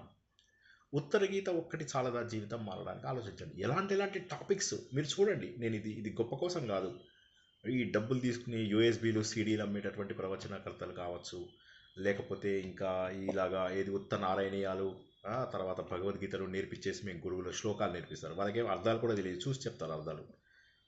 ఇటువంటి నీచులు ఎవరైతే ఉన్నారో వాళ్ళకి కనీసం దానిపైన జ్ఞానం, అవగాహన కూడా ఉండదు. అందులో నేను ఇప్పుడు మీరు చెప్పినటువంటి కొన్ని పేర్లలో కొంతమందిని ప్రత్యక్షంగా కలవడం కూడా జరిగింది. వారి లోపల బేసిక్ ఎథిక్స్ అనేవి కూడా లేనటువంటి మనుషులు వారు. కాబట్టి ఏంటంటే వీళ్ళందరూ కూడా గురువులుగా చలామణి అవుతున్నారు, గురువులుగా కావాలనే కోరిక వారిలో ఉంది. కాబట్టి నేనేమంటున్నానంటే మన మార్గం వేరు. ఒకసారి మనది స్ట్రక్చర్ చూడండి. మీకు ఇప్పటి వరకు చూడకపోతే ఎవరైనా కొత్త వాళ్ళు ఉంటే మీకు ఒక రిక్వెస్ట్, వెళ్ళి మన గ్రూప్ లోపల ఏమేమి ప్రవచనాలు ఇప్పటి వరకు పెట్టాం ప్లేలిస్ట్ చూడండి. అది మీకు సూటబుల్గా ఉంటే గ్రూప్లో ఉండండి. నేను మొదటి నుంచి చెప్తున్నాను, నేను 10 మందికి 20 మందికే చెప్దాం అనుకుంటున్నాను, 100 మందికి 1000 మందికి నాకు ఇష్టం లేదు. ఈ టాపిక్స్ చూడండి. If these are suitable for you then please come back. అక్కడ వాడు బాగున్నాడు, వీడు బాగుంది, వీడిది బాగుంది, వాడిది బాగుంది అంటే కుదరదు. ఎందుకంటే అక్కడ ఆత్మజ్ఞానం చెప్పేవాళ్ళు. ఇప్పుడు తత్వవేదానంద గారు వినండి, గరికపాటి వారి వినండి, నేనేమనుకోను. ఎందుకంటే అవి ఆత్మజ్ఞానానికి సంబంధించినటువంటివి. వాళ్ళు భేషజాలు చూపించారు. గరికపాటి ఆయనకి ఫ్యాన్స్ అసోసియేషన్ పెడతామంటే ఆయన కాళ్ళేర కొడతా అన్నాడు. డబ్బులు నాకు ఇస్తున్నారు, నేను ఇక్కడ క్లాస్ తీసుకుంటున్నాను, క్లాస్కు డబ్బులు తీసుకుంటాను, వెళ్ళిపోతాను. No hypocrisy, no nonsense. నా ఫీజు తెలుసుకోండి, దానికి తగ్గ డబ్బు ఇవ్వండి, మనస్ఫూర్తిగా క్లాస్ చెప్తాను, వెళ్ళిపోతాను. అది కూడా ఎందుకు? బికాజ్ ఆయన ఉద్యోగం చెయ్యరు కాబట్టి, ఆయన ఉద్యోగం మానేశారు కాబట్టి. ఇది తప్పు లేదు. కానీ చాలామంది సేవ పేరు మీద డబ్బులు తీసుకుంటారు. మేము సేవ చేసాం, ఇన్నాళ్ళ పాటు సేవ చేసామంటాడు. వాడు వేలు లక్షలు తీసుకుంటారు, కార్లు కొనుక్కుంటారు. ఒక పెద్ద ప్రవచనకర్త, నేను ఇండియాకు వచ్చిన కొత్తల్లో 2007లోనే టయోటా కొరోలా కారు కొనుక్కున్నాడు. ఎవరి సొమ్ము? ఏమి తీసుకోము అని చెప్పి ప్రపంచానికి చెప్పుకుంటూ రకరకాల ఆస్తులు, గవర్నమెంట్ ఆస్తులు, అవి ఇవి స్వాధీనం చేసుకున్న వాళ్ళు లెక్కలేదు. ఇది కాక వేలాది మంది గురువులు, బాబాలు, స్వామీలు, వీళ్ళకి ఎంతసేపు కూడా ల్యాండ్ డిస్ప్యూట్స్, మఠాలు, పీఠాలు, వీటన్నిటికీ దూరం. ఇది ప్లీజ్ అర్థం చేసుకోండి. ఇప్పుడు నాదే వినాలని నేను చెప్పడం లేదు, తత్వ విధానం వినండి, చిన్మయ మిషన్ వాళ్ళది వింటే అవి వినండి, నేను వద్దని చెప్పట్లా. రామకృష్ణ మిషన్ లోపల చెప్పేవి వినండి, నేను వద్దనట్లా. కానీ మీరు తప్పు గురువుల వైపుకు వెళ్తుంటే దాన్ని నేను అసహించుకుంటాను. ఎందుకోసం అంటే తప్పు మార్గంలో వెళ్తున్నాము, మాకు అది కరెక్ట్ అంటే ఆ మార్గంలో వెళ్ళిపోవాల్సిందే. ఇందాక చెప్పాను ఈ అరుణ ప్రశ్న టీం లోపల జరిగినటువంటి ఇన్సిడెంట్. మీరని తెలియదు, నాకు ఫలానా వాళ్ళు చెప్పలేదు. నేనని కాదు, ఎవరినైనా అటువంటి భాష ఉపయోగించవచ్చా? మీరు ఆ భాష ఉపయోగించినప్పుడు నేను ఆ భాష ఉపయోగించగలను కదా. సరే, అక్కడికి దాన్ని ఎండ్ చేసాము, అది వేరే సంగతి. అండ్ ఇంకా గమ్మత్తైన విషయం ఏంటంటే, ఆ గ్రూప్లో నేను మెసేజ్ పెట్టగానే వెంటనే ఆవిడ 3 మెసేజ్లు పెట్టేస్తారు. ఎందుకంటే నా మెసేజ్ కనిపించకుండా. ఇంత అహంకారమా? నా స్టూడెంట్స్ వేరే వాళ్ళ దాంట్లోకి వెళ్ళిపోతారు అని ఆవిడకి బెంగుంటే, అందులో నా స్టూడెంట్సే బోల్డంతమంది వచ్చారు. నేను అందులో వాసవి ఇవన్నీ కొన్ని చెప్పాను కదా, అక్కడ బోల్డంతమంది మన స్టూడెంట్స్ వెళ్ళారు. నేను కూడా గొడవ చేయాలా? నా స్టూడెంట్స్ అందులో ఉన్నారు అని చెప్పి నేను గొడవ చేయాలా? నీచత్వం ఇది నీచం, ఇది నీచం. సో కాబట్టి నేను ఏమంటానంటే, ఒకసారి మళ్ళీ అందరికీ నేను ఇవాళ చెప్పేది ఒకటే, మనవి 1300 ప్రవచనాలు ఉన్నాయి. కేటగిరీస్ చూడండి. మళ్ళీ ఒకసారి రేపు జాయిన్ అవ్వద్దు, నేను మళ్ళీ చెప్తున్నాను, రేపు జాయిన్ అవ్వద్దు ఎవరు. ఈ 1300 ప్రవచనాలలో ఏమున్నాయో చూడండి. ఈ మార్గంలో వెళ్ళాలి అనుకున్న వాళ్ళు ఉండండి, మిగతా వాళ్ళు వెళ్ళిపోండి. వేరే గురువులు బాగున్నారు అనుకుంటే వెళ్ళిపోండి. అంటే ఆ గురువులలో తత్వ విధానంద గారు ఇలాంటి వాళ్ళని నేనేమన్నాను, వాళ్ళకి నేను పాదాభివందనం. చిన్మయ మిషన్ కావచ్చు, దయానంద ఆశ్రమం కావచ్చు, శివానంద ఆశ్రమం కావచ్చు, కైలాసాశ్రమం కావచ్చు, కాళీ కంబ్లీవాలా కావచ్చు, తపోవన్ మహారాజ్ కావచ్చు, మలయాళ స్వామి గారు కావచ్చు, విద్యాప్రకాశ్ ఆనందగిరి స్వామి వారు కావచ్చు, మల్లాది చంద్రశేఖర శాస్త్రి గారు కావచ్చు. వీళ్ళు లెజెండ్స్. అంటే వీళ్ళు జీవితంలో ఏం ఆశించారు? షలాక రఘునాథ శర్మ గారిని చూడండి, చిర్రావూరు వెంకటేశ్వరరావు గారిని చూడండి. లెజెండ్స్ అంటే వీళ్ళ పేర్లైనా తెలుసా మీకు? ఇలా ఎవరైనా షలాక రఘునాథ శర్మ గారి పేరు విన్నారండి? నా ద్వారా కాకుండా ఇంకొక పద్ధతిలో ఎవరైనా? నేను చెప్పింది కాదు, నా దగ్గర విన్నారు, నా దగ్గర కాకుండా. మల్లాది చంద్రశేఖర శాస్త్రి గారు విన్నారు. నేననేది షలాక రఘునాథ శర్మ గారు కానీ, చిర్రావూరు కానీ, వీళ్ళ పేర్లు విన్నారా? విన్నాను సార్. వీళ్ళు లెజెండ్స్. ఆ తర్వాత పుల్లెల రామచంద్రుడు అని విన్నారా? సంస్కృత భాషకి ఎనలేని సేవ చేసినటువంటి మహానుభావుడు. వీళ్ళు లెజెండ్స్. అంటే వీళ్ళని లెజెండ్స్ అంటారు. ఆయన బుక్స్ కూడా రాశారు కదా సార్, పుల్లెల రామచంద్రుడు. ఎస్, లెక్కలేనని రాశారు. వీళ్ళు లెజెండ్స్. అంటే వీళ్ళు విశ్వనాథ సత్యనారాయణ గారి పేరు విన్నారా? విన్నాను సార్. ఆయనని లెజెండ్ అంటే ఆయన దాశరథి రంగాచార్య గారి పేరు విన్నారా? లెజెండ్. వీళ్ళని లెజెండ్స్ అంటారు. వీళ్ళేంటంటే ఏది ఈయన విశ్వనాథ సత్యనారాయణ గారు మా అమ్మ వైపు రిలేటివ్ కూడాను. మాకు మ్యూట్లో పెట్టుకోండి, అందరూ మ్యూట్లో పెట్టుకోండి. సునంద గారు, భాగ్యలక్ష్మి గారు మ్యూట్లో పెట్టుకోండి. సో ఇప్పుడు ఏమైందంటే, ఇలాంటి మహానుభావులు ఉన్నారు. వాళ్ళందరికీ నేను శిరస్సు వంచి పాదాభివందనం చేస్తున్నాను. షలాక రఘునాథ శర్మ గారు ఒక క్లాస్ ఏదో తీసుకుంటే నేను ఆ రోజు ఏడ్చేశాను. సార్ మీరు ఇది ప్రింట్ ఎందుకు చేయరు, బుక్ లాగా ఎందుకు ఇవ్వరు అంటే, ఆయన అన్నాడు, ఇచ్చాము, చాలామంది స్పాన్సర్స్ అలా ముందుకు వచ్చి నాతో బుక్స్ రాయించారు, రాసిన తర్వాత ఏమైంది, ఆ బుక్స్ రిలీజ్ చేసే రోజు నాడు ఏమవుతుందంటే ఒక 10 మందికి బుక్స్ ఇచ్చేస్తారు. ఆ తర్వాత మిగిలిన పుస్తకాలన్నీ మా ఇంట్లో కబ్బోర్డ్లో ఉన్నాయి. ఆయన ఎన్ని పుస్తకాలు రాశాడు తెలుసా షలాక రఘునాథ శర్మ గారు? నేను చెప్పేటటువంటి విష్ణు సహస్రనామం మొత్తం ఆయనదే. మహానుభావుడు ఆయన. ఇటువంటి మహానుభావులని గాక మనం ఎవరో చిల్లర వాళ్ళని గుర్తిస్తే వాళ్ళు మంచాలు అని అంటామా? ఈ అరుణ ప్రశ్న ఆవిడకి ఏమొచ్చని? ఆవిడ మెడిటేషన్ కూడా చేయిస్తాట. ఇంకా అదొక ఫన్. ఇది అంత గర్వం, అంత అహంకారం పెట్టుకుని, తప్పని కాదు. అంటే ఏమిటంటే, ఇప్పుడు మీరని నేను అలా అనుకోలేదు, నాకు ఇంకొకళ్ళు ఎవరో చెప్పలేదు అంటుంది. కానీ అక్కడ నేనున్నాను, నువ్వున్నావు కాదు. ఎవరినైనా అటువంటి మాట అనాల్సింది ఎందుకు? నేనేమన్నాను, ఒకసారి లెక్కబెట్టి చెప్పండి నావి ఎన్నున్నాయో మెసేజ్లు. నా గ్రూపుల్లోనే నేను మెసేజ్ పెట్టిన తర్వాత తీసేస్తాను. ఎందుకు పెడతాను అన్ని గ్రూపుల్లో మెసేజ్లు? రిమైండర్లు పెట్టకపోతే సార్ లింక్ రాలేదు సార్ అంటారు. ఏమనాలి ఇప్పుడు నేను? ఋగ్వేదం ఎందులో ఉందో తెలుసు అందరికీ, ఉత్తరేదాత్మనంలో ఏం చెప్తామో తెలియదు. అయినా కూడా ప్రతి ఒక్క రోజు లింక్ పెట్టాల్సి వస్తుంది. నాకు ఎంత కష్టం అవుతుందో తెలుసా? ఎన్నిసార్లు నేను డిలీట్ చేయాల్సి వస్తుందో తెలుసా? వాటిని నాకు ఇబ్బందే, కానీ అయినా కూడా మీ కన్వీనియన్స్ కోసం పెడతాను. పెట్టి వెంటనే తీసేయాలి. మళ్ళీ తీసేయడానికి నాకు మళ్ళీ టైం పడుతుంది. అంత లోపల అహంకారం తట్టుకోలేక మాట్లాడిన వాళ్ళ గ్రూప్లో ఎలా ఉంటాం అసలు? అంటే ఇది ఇంత, అంటే నేను అందుకే ఏమంటున్నానంటే, మీకు ఎక్కడ ఏమన్నా నచ్చి అలా ఉంటే మీరు అందులో ఉండండి. నాకేం కోపం లేదు. లైఫ్ అంతా మనం కలిసి ఉండాల్సిన అవసరం లేదు. అందరం కలుస్తాము, మధ్యలో వెళ్ళిపోతూ ఉంటాము. ఒక రైలు వెళ్తూ ఉంటుంది, రైల్లో కొంతమంది ప్రయాణికులు వస్తారు, 3 స్టాపులు కలిసి వెళ్తాము, 4వ స్టాప్లో దిగిపోతారు. తప్పేముంది? తప్పేమీ లేదు. 3 స్టాపులు వాళ్ళు మనతో ఉన్నంతసేపు చాలా బాగా అనిపిస్తుంది, అయ్యయ్యో వీళ్ళు వెళ్ళకుండా ఉంటే. కానీ వాళ్ళ మార్గం వచ్చినప్పుడు వాళ్ళు వెళ్ళిపోవాల్సిందే కదా. కాబట్టి ఆధ్యాత్మికంగా అర్థం చేసుకుందాం దాన్ని. మనం ఏది పెద్ద ఇది లేదు. ఎవరెవరితోటి ఎప్పుడెప్పుడు ఉన్నారు. కొంతమందితో ప్రయాణము మనకు జీవితాంతం అసహ్యం కల్పిస్తుంది, కొంతమందితో ప్రయాణము జీవితాంతం గుర్తుండిపోతుంది, కొంతమందితో ప్రయాణము కలిసి వెళ్ళాలనిపిస్తుంది.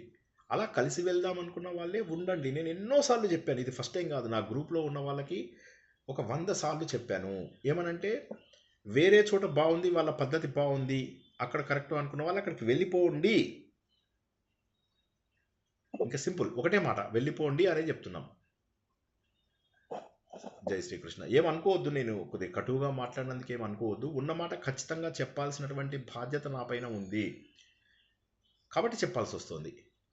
ఎవడో పారాయణం చేయిస్తాడు, దానికి వెళ్ళిపోతామని చెప్పేసి మరి ఎలా మళ్ళీ తర్వాత వాళ్ళే నాకు మెసేజ్ పెడతారు, సార్ ఎంత కష్టపడ్డా కూడా మా లోపల ఆత్మబోధ రావడం లేదు అని.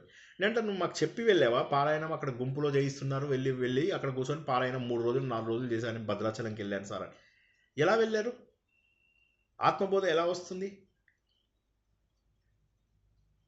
పారాయణం చేస్తే వస్తుంది అని నమ్మకం ఉంటే వెళ్ళిపోండి అక్కడికి. నేను ఏమంటున్నానంటే, తప్పు లేదు, ఎవరి మార్గాన్ని వాళ్ళు చూజ్ చేసుకుంటారు, తప్పేముంది. ఇప్పుడు కొంతమందికి ఇవన్నీ నచ్చవు, వాళ్ళకి అలా దేవుడి దగ్గర పువ్వులు పెట్టడము, ఇల్లు అంతా చక్కగా అలంకరించుకోవడము, అందరినీ చక్కగా పలకరించడము, మంచి మంచి బట్టలు వేసుకోవడము నచ్చుతాయి, తప్పేముంది, అది చేసుకోండి. అది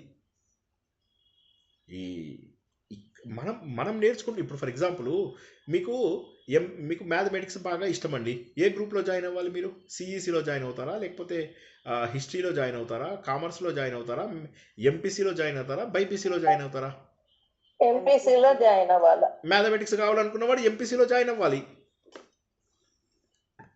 బైపీసీలో ఎందుకు జాయిన్ అవుతారు కదా? బైపీసీలో జాయిన్ అవ్వకూడదు.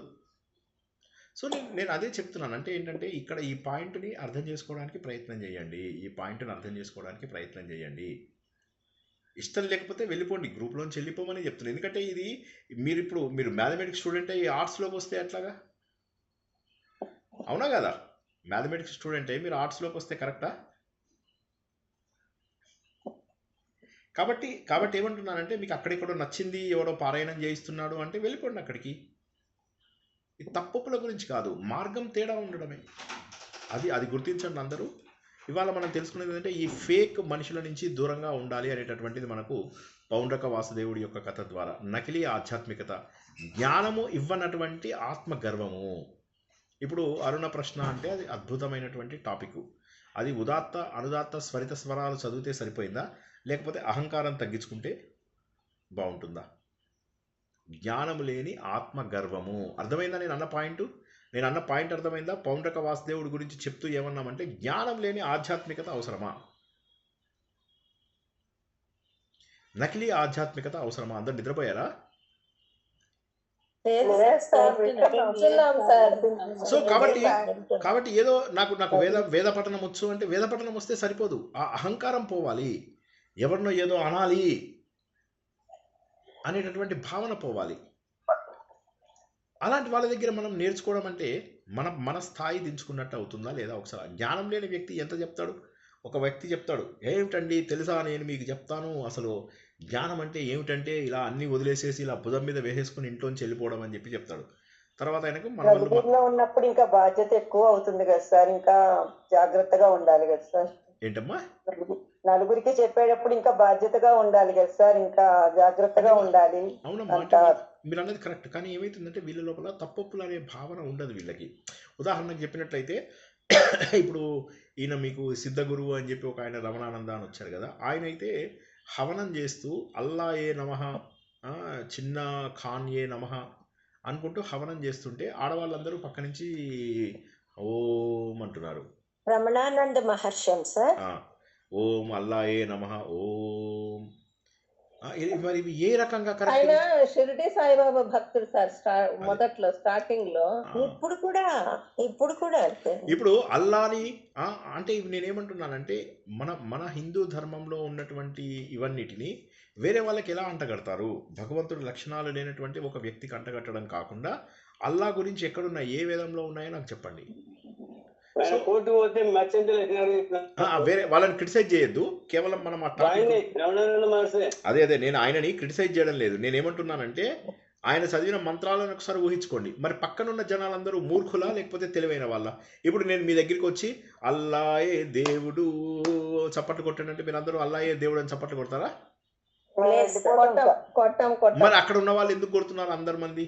ఎందుకంటే ఒక స్టేజ్ తర్వాత హిప్నటైజ్ చేసినట్టు వాళ్ళు ఆయన ఏదంటే అది గుడ్డిగా.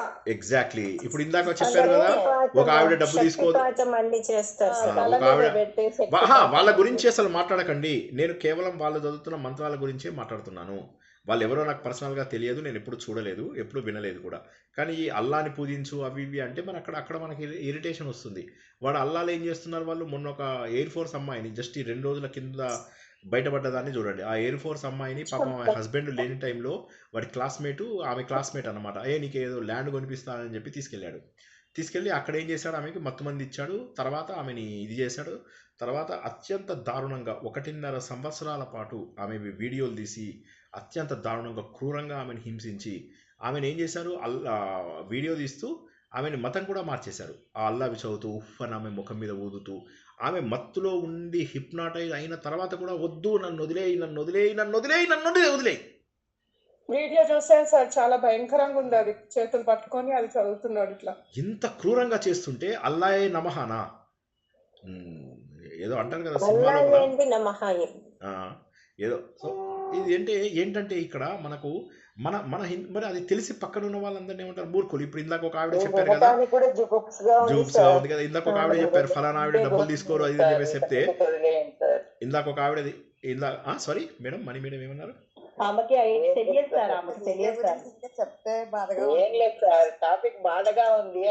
అవును, బాధగా ఉందంటే కళ్ళు తెరవాలి కదా.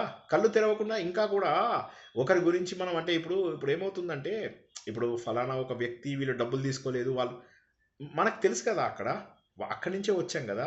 తెలిసినప్పుడు వాళ్ళందరినీ చూసిన తర్వాతే నాకు అసహ్యం వచ్చింది. ఒక ఆవిడ నేను చాలా మంచిదాన్ని, నేను చాలా ఇది, నేను చాలా అట్లా, నేను చాలా ఇట్లా అని చెప్తూ ఆవిడ ఇంకొక ఆవిడ విష్ణు సహస్రనామం అయితే ఆవిడని ఈవిడ అసహించుకునేది. అంటే నేను అనేవాడిని ఏమిటిది, దూరంగా ఉంటే సరిపోతుంది, అసహించుకునేంత తప్పు. నన్ను నా చుట్టాల్లో వాళ్ళు కొట్టారు, అయినా కూడా నేను నోరు మూసుకున్నాను. మరి అంత మంచి వాళ్ళు కదా, మరి ఈవిడని ఎందుకు అసహించుకుంటారు అంటే మళ్ళీ మాట్లాడదు. దూరంగా ఉంటే సరిపోతుంది కదా, అసహించుకోవాల్సిన అవసరం ఏముంది, దూరంగా ఉంటే సరిపోతుంది కదా. లేదు, అసహ్యం.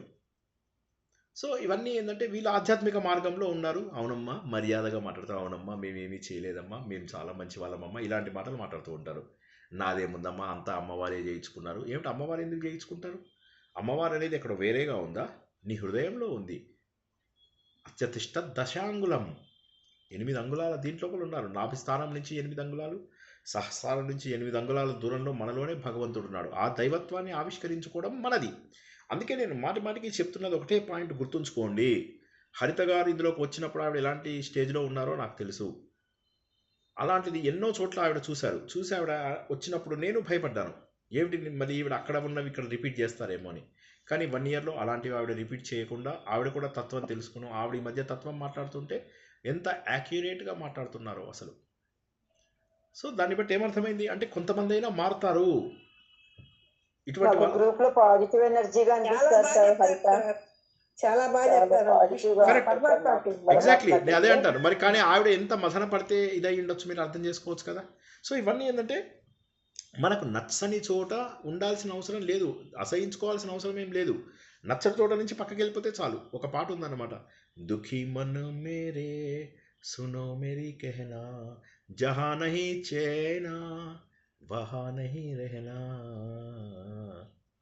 దుఃఖంగా ఉన్నటువంటి నా మనస్సా, నా మాట విను ఒకసారి.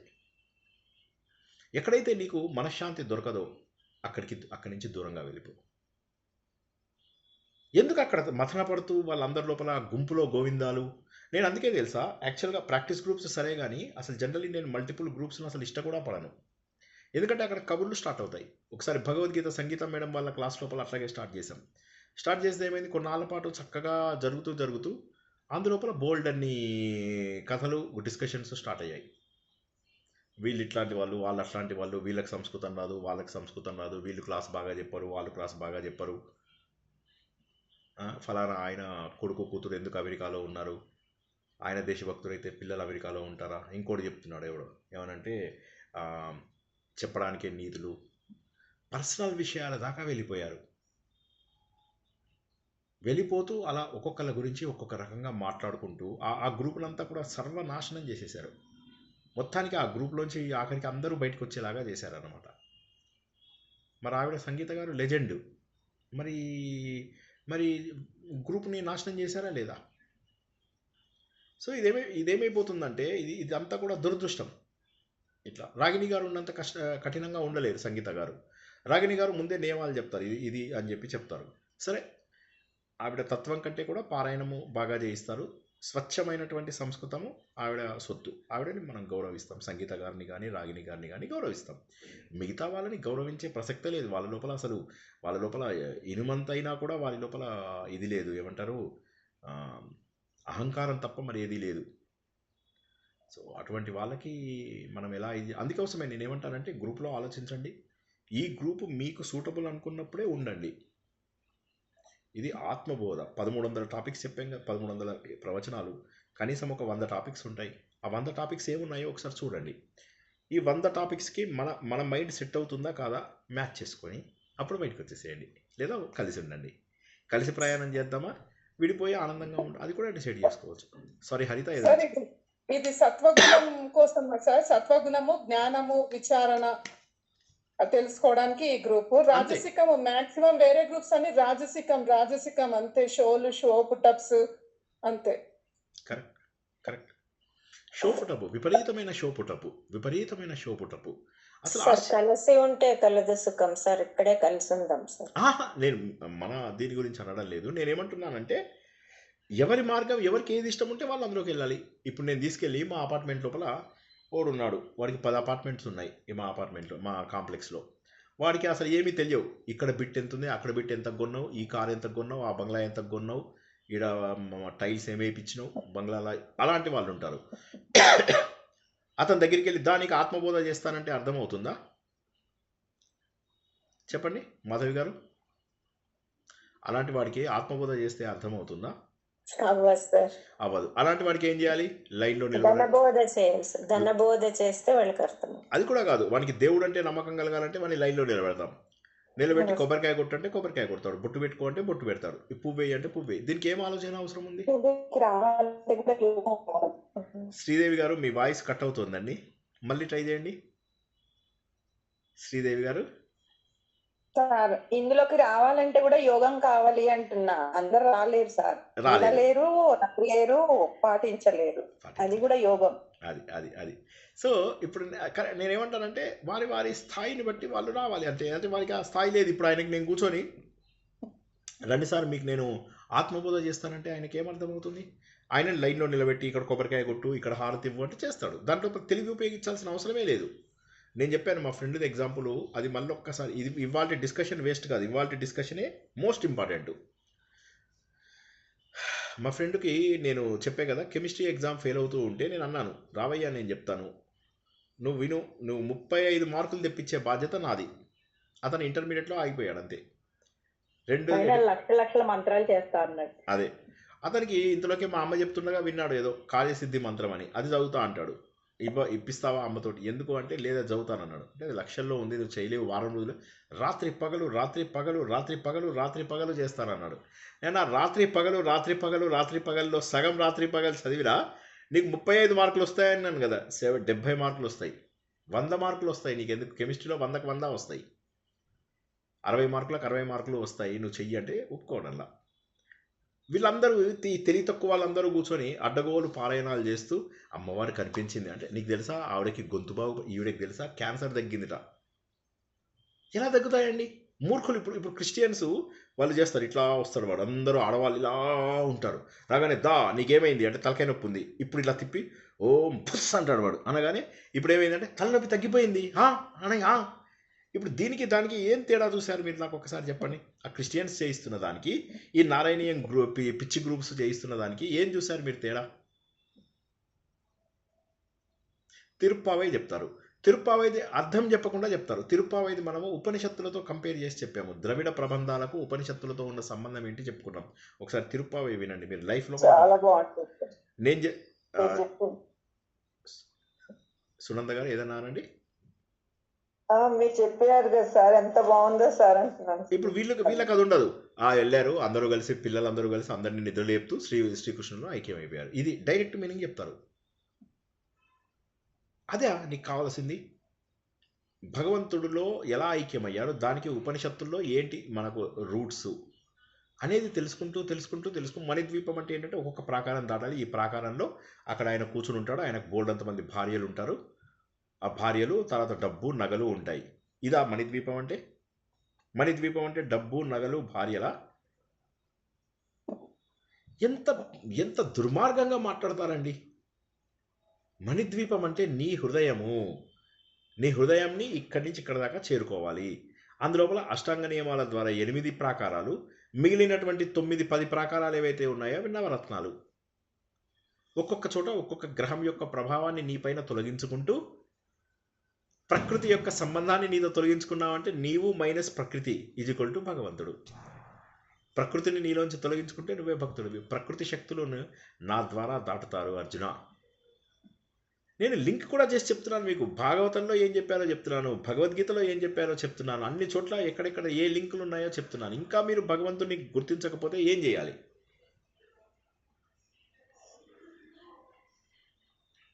ఆలోచించండి. మనకేది కావాలి అనేది ఎవరిది వారే ఆలోచించుకోవాల్సినటువంటి బాధ్యత ఉన్నది.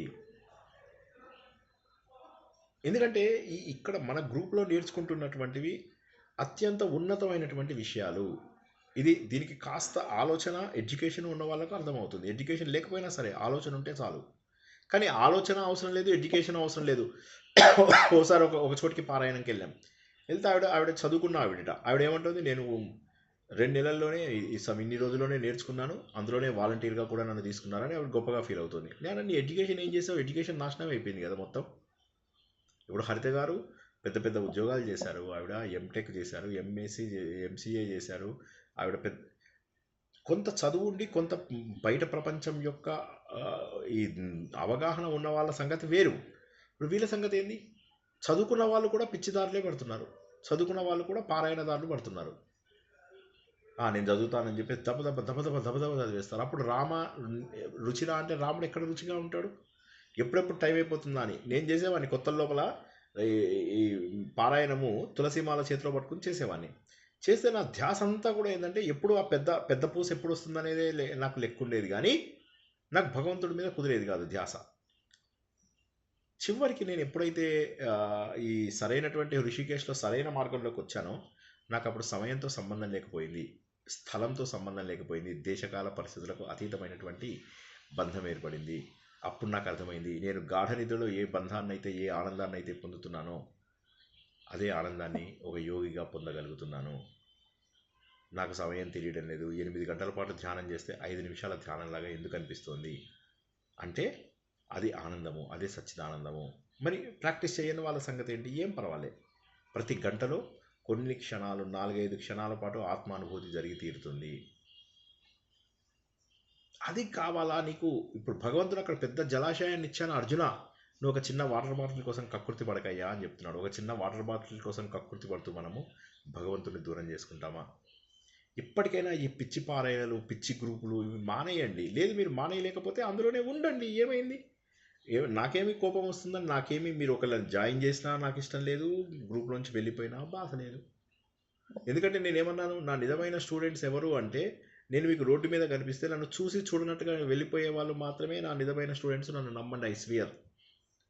ఒక ఆవిడ నాకు మణిద్వీప్ అని చెప్తున్నప్పుడు, నేను మెట్రో రైల్లో కనిపించినప్పుడు ఆవిడ చూసేసి దండం పెట్టేసుకొని, అయినా సారీ నేను కాదు మణిద్వీప్ అని చెప్తున్నదని చెప్పేసి తప్పించేసుకున్నా. నాకు ఇష్టం ఉండదు. నాకు ఈ గుర్తింపులే అవసరం లేదు. నాకు గుర్తింపులు అవసరం ఉంటే ఈ పాటికి మన ఛానల్ని మిలియన్స్ ఆఫ్ వ్యూస్ తెప్పించేవాడిని. అతి కష్టం మీద 50 లేదా 100 వ్యూస్ ఉంటాయి. మీరు చూస్తే 50 లేదా 100 మీరు చూస్తే, నా మీద దయదలిచి చూస్తేనేమో 100, దయదలచకపోతే 50 వ్యూస్. సో ఇది ఇది ఇదేంటంటే, నేను ఎప్పుడైనా మిమ్మల్ని షేర్ కానీ, సబ్స్క్రైబ్ కానీ, లైక్ కానీ అడగలేదు. నేను చెప్పినవి రివిజన్ కోసం చూడండి అని అన్నాను తప్పితే ఈ రోజు వరకు ఎవరి దగ్గర భిక్షం అడగలేదు. షేర్, సబ్స్క్రైబ్, లైక్ అని నాకు అవసరం లేదు. ఈ చిల్లర గ్రూపులతోటి, చిల్లర మనుషులతోటి వాళ్ళని అసలు ఇది చెయ్యకండి. వాళ్ళంటే నాకు ఏ విధమైన అసహ్యము, ఏ విధమైన ఏహ్యభావము లేదు. కానీ అటువంటి వారికి దూరంగా ఉండకపోతే మనం ఆధ్యాత్మికంగా దెబ్బతింటాం. అయితే సో చిన్న వైరుధ్యం ఉంది. ఏంటి ఆ వైరుధ్యము అంటే, వారి పద్ధతి వేరు, మన పద్ధతి వేరు. అది విరోధం కాదు, గొడవ కాదు, తేడా. మరి తేడా వల్ల ఏమవుతుంది అంటే, మనం సరిగ్గా వెళ్తున్న దారి లోపల నిజంగా మెచ్యూరిటీ వచ్చినవాడు 100 గంజాయి మొక్కల్లో కూర్చున్నా ఏం కాదు. మనం ఇంకా ఆ స్థాయికి వెళ్ళలేదు. నేను కూడా ఆ స్థాయికి వెళ్ళలేదు. కాబట్టి ఏమవుతుందంటే, మనకు ఆ డిస్టర్బెన్స్ అవుతుంది. చెడు జనాలతో వెళ్ళినప్పుడు ఏమవుతుందంటే డిస్టర్బెన్స్ అవుతుంది.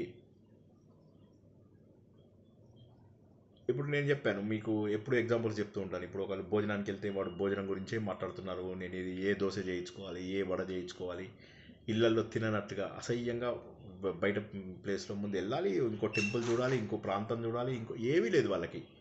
అక్కడ 2 గంటలు గడిపేశారు. మేము కాలడీ నుంచి ఫైనల్లీ ఎయిర్పోర్ట్కి వచ్చేసాము అందరం. ఇక నేను చెప్పాను, వీళ్ళ పద్ధతి అర్థమై నేను మేము ఫలానా ప్లేస్ చూసేసి వెళ్ళిపోతాము, మీరంతా కూడా డైరెక్ట్గా ఎయిర్పోర్ట్కి వచ్చేయండి అని చెప్పి వచ్చేసాం. అందరూ సంతోషపడ్డారు. నేను వెళ్ళిపోయానని యాక్చువల్లీ సంతోషపడ్డారు వాళ్ళు. ఎందుకంటే వాళ్ళకి ఇప్పుడు నేను ఉంటే వాళ్ళు హడావిడిగా తినాల్సి వచ్చేది తిండి కోసం. సో ఇవి డిస్టర్బెన్సెసా అని అడిగితే అవి డిస్టర్బెన్సెసే. కానీ మనం నిజంగా కూడా గంజాయి మొక్కలలో తులసి మొక్కలాగా బతకడం సాధ్యమా అంటే, పరిణతి పూర్తిగా వచ్చే వరకు సాధ్యం కాదు. కాబట్టి సత్సంగత్వే నిస్సంగత్వం, నిస్సంగత్వే నిర్మోహత్వం, నిర్మోహత్వే నిశ్చలతత్వం, నిశ్చలతత్వే జీవనం. కావలసినటువంటిది సరైనటువంటి బంధం మనకు దొరకాలి, సరైనటువంటి సంబంధీకులు దొరకాలి, ఆత్మబంధువులు దొరకాలి, సరైనటువంటి సాంగత్యం దొరకాలి. ఎవడు పడితే వాడు దొరికాడు, వీడు బాగున్నాడు, వాడు బాగున్నాడు, వీడు మెడిటేషన్ చేస్తున్నాడు వెళ్తున్నాడు, వాడు ఇంకోటి ఏదో ఎన్ని నేర్చుకుంటారు, చచ్చిపోతారు. ఇక నేర్చుకుని పిచ్చెక్కిపోతారు. ఈమె నేర్చుకుంటుందని చెప్పి మూక పంచతి నేర్చుకుంటారు, ఆవిడ నేర్చుకుంటుందని చెప్పేసి సౌందర్య లహరి నేర్చుకుంటారు, ఈవిడ నేర్చుకుంటుందని చెప్పేసి వేదం నేర్చుకుంటారు. ఆవిడ ఎన్ని రోజులు బట్టీలు కొడుతూ జీవితం అంతా గడుపుతారు? బట్టి కొట్టడమే జీవితమా? అలా అయితే కొన్ని వందల వేల లక్షల కోట్ల శ్లోకాలు ఉన్నాయి. ఇవన్నీ బట్టి కొడితే అవుతుందా? జీవితం సరిపోతుందా? అన్నింటిలో ఉన్న సారాన్ని తెలుసుకోవాలి. ఆయన ఏమంటాడు ప్రహ్లాదుడు, నాన్న దగ్గరికి వెళ్తాడు, ఏం నేర్చుకున్నావు కుమారా అంటే, చదువులలోనే సారాన్ని నేర్చుకున్నాను అని చెప్పి మనం భాగవతంలో నేర్చుకున్నాం. అన్ని విద్యలలో సారము ఏంటి అంటే ఆత్మ చైతన్యము. అది నేర్చుకున్నాడు. అది ఇంత డీటెయిల్గా చెప్తే ఆయన తోటి స్టూడెంట్స్ ఆశ్చర్యపోతారు. ఎలా తెలుసు నీకు ఇదంతా? నువ్వు మాలాంటి వాడివే కదా అంటే, లేదు నేను అన్ని తల్లి కడుపులో ఉండగా విన్నాను అని చెప్పి చెప్తాడు. అది ఇక్కడ దేవుడు అంటే 4 చేతులు 4 కాళ్ళు ఉన్నవాడు దేవుడు కాదు. 4 చేతులు అంటే సర్వత్రా వ్యాపించి ఉన్నటువంటి వాడు దేవుడు. దక్షిణామూర్తి అంటే దక్షిణం వైపు ఉన్నాడు అంటే దాని అర్థం ఏంటి? ఆయన దక్షత కలిగినటువంటి వాడు. ఆయన దక్షిణంకున్నాడు అంటే నువ్వు ఉత్తరం వైపు నుంచి దండం పెడతావు అంటే నీ వీపు యమధర్మరాజుకు చూపిస్తున్నావు అంటే నాకు భయం లేదు ఇంకా మృత్యు అంటే అని. మళ్ళీ యమధర్మరాజును అసహించుకుంటున్నామని కాదు, నాకు మృత్యు అంటే ఇంకా భయం లేదు. ఇది తత్వాన్ని తెలుసుకోవాలి. చంద్రుడు ఎందుకు అలా ఉంటాడు అంటే, అది అష్టమి రోజు చంద్రుడు. శుక్లపక్షంలో అయినా కృష్ణపక్షంలో అయినా అది స్టేబుల్గా ఉంటుంది. ఇది దక్షిణామూర్తి తత్వం. అంతేగాని ఆయన రాక్షసుని కింద తొక్కి పడేశాడని, రాక్షసుని తొక్కటం లేదు అక్కడ. కామక్రోధ లోభమోహ మదమత్సర్యాలను తొక్కుతుంటే ఆయన ముఖంలో చిరునవ్వు కనిపిస్తుంది. ఎందుకంటే ఎప్పుడైతే రాక్షస భావాలు పోయాయో అప్పుడు నీ లోపల ఆనందం వెళ్ళి విరుస్తుంది. ఇది అర్థం చేసుకోవాలి. మెడలో పాము వేసుకున్నాడు. పాములు ఎప్పుడు కూడా ఏకాంతంగా బతకడానికి ఇష్టపడతాయి. నువ్వు కూడా ఎప్పటికైనా ఏకాంతంగా బతకవయ్యా అని చెప్పేదే దక్షిణామూర్తి యొక్క తత్వము. కూర్చుంటే దక్షిణామూర్తి, నిలబడితే Nataraju. Same person as it is. చేతిలోపల అక్షమాల పట్టుకున్నాడు అంటే ఏంటి? నీ బొడ్డు నుంచి సహస్రారం వరకు ఉన్నటువంటి ఈ వీణ అక్షమాల అంటే విద్యకు, జ్ఞానానికి ఆయన ప్రతిరూపమని. ఇది మనం తెలుసుకోవాల్సిన తత్వం. ఇది శ్రీచక్రంలో మొట్టమొదటగా 4 ఇవి ఉంటాయి. ఏంటవి? 4 మార్గాలు. అందులోంచి వెళ్ళి మెల్లమెల్లగా ఒక్కొక్క లేయర్లో పైకి వెళ్తావు. ఇదే విషయాన్ని మణిద్వీపంలో కూడా తెలుసుకుంటాం. కర్మయోగం, భక్తియోగం, రాజయోగం, జ్ఞానయోగం అనే 4 మార్గాల ద్వారా వీళ్ళందరూ కూడా ఆ కోటలో మొదటి ప్రాకారం దగ్గరికి వస్తారు. ఒక్కొక్క ప్రాకారాన్ని దాటుతూ సాధన ద్వారా ఎదుగుతూ ఫోకస్ వస్తుంది. ఎప్పుడైతే ఫోకస్ వస్తుందో అప్పుడు ఒక్కొక్క గ్రహం యొక్క ప్రభావాన్ని నీ మీద నుంచి తొలగించుకుంటావు. అవే మిగతా ప్రాకారాలు, మిగతా 9-10 ప్రాకారాలు వెళ్ళేసరికి అక్కడ భగవంతుడిని కలుసుకుంటావు. ఇది తత్వం అంటే. అంతేగాని అక్కడ కూర్చున్నాడు, ఆయనకి 2 భార్యలు, శుభశ్రీ, శోభశ్రీ, వారిద్దరితో ఆయన ఇదా మనకు నేర్చుకోవాల్సింది. ఆయన వారితో ఆనందంగా ఉన్నాడు, వాళ్ళతో మద్యం సేవిస్తూ ఉన్నాడని ఇదా మనకు కావాల్సింది. ఆలోచించండి ఒకసారి. నేనేమంటున్నానంటే ఇవాల్టి రోజు మీకు ఆలోచనకి ఇది, రేపటి రోజు నాడు ఇది నాకు కాదు అనుకున్న వాళ్ళు జాయిన్ అవ్వకండి. ఇంట్లో కోపం ఏముంది, తప్పేముంది? మార్గాలు వేరైనప్పుడు రైలు వెళ్తున్నాం, మీ స్టాప్ వస్తే దిగిపోతారా? సార్ ఉన్నాడు కదా అని ఉత్తరకాశీ దాకా వస్తారా? మీ స్టాప్ మీ ఊరు రాగానే టక్కుమని అక్కడ దిగిపోతారా? సార్ విజయవాడ వచ్చింది సార్ ఏమనుకోవద్దు, మీరు ఏమన్నా సార్ మేము ఉత్తరకాశీ దాకా వస్తాం సార్. సో దిగాం సార్. ఆలోచించండి. అందుకోసం అని చెప్పి మనం ఈ ఫేక్ భక్తి, ఫేక్ వీటిలోంచి బయటికి వచ్చి తీరవలసిందే. ఎప్పుడు కూడా ఈ నకిలీ ఆధ్యాత్మికత పనికిరాదు. ఉన్నటువంటిది మీ చుట్టుపక్కల 99% నకిలీ ఆధ్యాత్మికత ఉంది.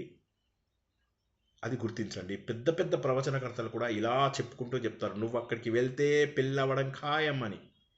డబ్బులు కట్టాను నేను, మా ఫ్రెండ్ విన్నడే లేదు మాటలు. నువ్వు ఎందుకు డబ్బు కట్టు కదా, ఏం కాదన్న. డబ్బు కట్టాను, ప్రసాదం ప్రాంప్ట్గా వచ్చింది, పెళ్ళి మాత్రం కాలేదు.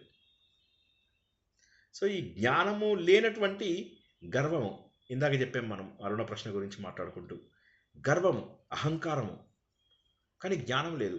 సబ్జెక్ట్ ఉంది, జ్ఞానం లేదు, ఏం లాభం? ఎవరిని తప్పు పట్టడం కాదు ఇక్కడ ఉద్దేశం. మనకి ఇక్కడ ఉదాహరణ దొరికింది కాబట్టి చెప్పుకుంటున్నాం. కాబట్టి ఇవన్నీ కూడా గుర్తిస్తూ మీరు ఆధ్యాత్మిక చింతనని సరైన మార్గంలో తీసుకెళ్తారని ఆశిస్తున్నాను. ఆత్మసుఖము వీడి నీ ఆట కొరకు పాత్ర పోషణ చేసి సూత్రధారి విశ్రమించదని పాదం ఆశ్రయించి పరమ కరుణాంతరంగా శ్రీ పాండురంగ. జై శ్రీకృష్ణ. ఎవరిని ఇక్కడ కించపరచడమో ఏదో కాదు, మీ మార్గాన్ని మీరు సుగమం చేసుకుంటారు, మీ మార్గాన్ని మీరు సరిగా ఎంచుకుంటారు అని చెప్పడం మాత్రమే నా ఉద్దేశం. ఎవరిని ద్వేషించే స్థితిలో లేను, ఎవరిని ప్రేమించే స్థితిలో అంతకంటే లేను. నా కూతురికే 6 నెలలు అయింది కాల్ చేసి. ఓకేనా? నాకు ఎవరితోటి అంత సంబంధం లేదు, నేను ఎవరితోటి పర్సనల్గా కూడా మాట్లాడను, నా ఫ్యామిలీతోటే నేను తక్కువ మాట్లాడతాను అంటే ఇంకా నేను బయట వాళ్ళు నాకు ఎంత అవసరమో. ఒక్క ఆర్ఎస్ఎస్ గ్రూప్ లోపల వాళ్ళు కాల్ చేస్తే మాట్లాడడం తప్ప నేను ఎవరితోటి మాట్లాడను. నాకు ఎవరితోటి సంబంధం లేదు, వీళ్ళెవరు నాకు తెలిసిన వాళ్ళు కాదు, వీళ్ళందరితోటి నాకు ఏ విధమైనటువంటి వైరభావము లేదు. కానీ వాళ్ళు చేసే పద్ధతులు సరైన పద్ధతులని మీకు అనిపిస్తే మీరు ఆ దారిలో వెళ్ళండి అని చెప్తున్నాను, అంతే. అందరూ ఆలోచన ద్వారా భగవంతుని చేరుకుంటారని, సరైనటువంటి నిర్ణయాన్ని తీసుకుంటారని ఆశిస్తూ ఈరోజు ప్రవచనాన్ని ముగించుకుంటున్నాం. పునర్దర్శనం రేపు రాత్రి 9 గంటలకు మరిన్ని మధురమైనటువంటి కథల ద్వారా. ఎల్లుండి కల్లా నారాయణీయంలో చాలా భాగాలు అయిపోతాయి. సో కథలన్నీ కూడా తొందరగా చెప్పుకుందాం. రేపు ఎల్లుండి కలిపి సండే కల్లా వీలైనన్ని కథలు చెప్పేసుకుందాము. సండే నుంచి 3 రోజుల పాటు మనము 11-12 అధ్యాయాలని పూర్తి చేసుకుంటాం. దశమ స్కందము సండే లోపలే పూర్తయిపోతుంది. జై శ్రీకృష్ణ. ఎవరికైనా ఏమైనా ప్రశ్నలు ఉన్నాయి? శ్రీకృష్ణ సార్, శుభరాత్రి. శుభరాత్రి. జై శ్రీకృష్ణ సార్. జై శ్రీకృష్ణ సార్. జై శ్రీకృష్ణ.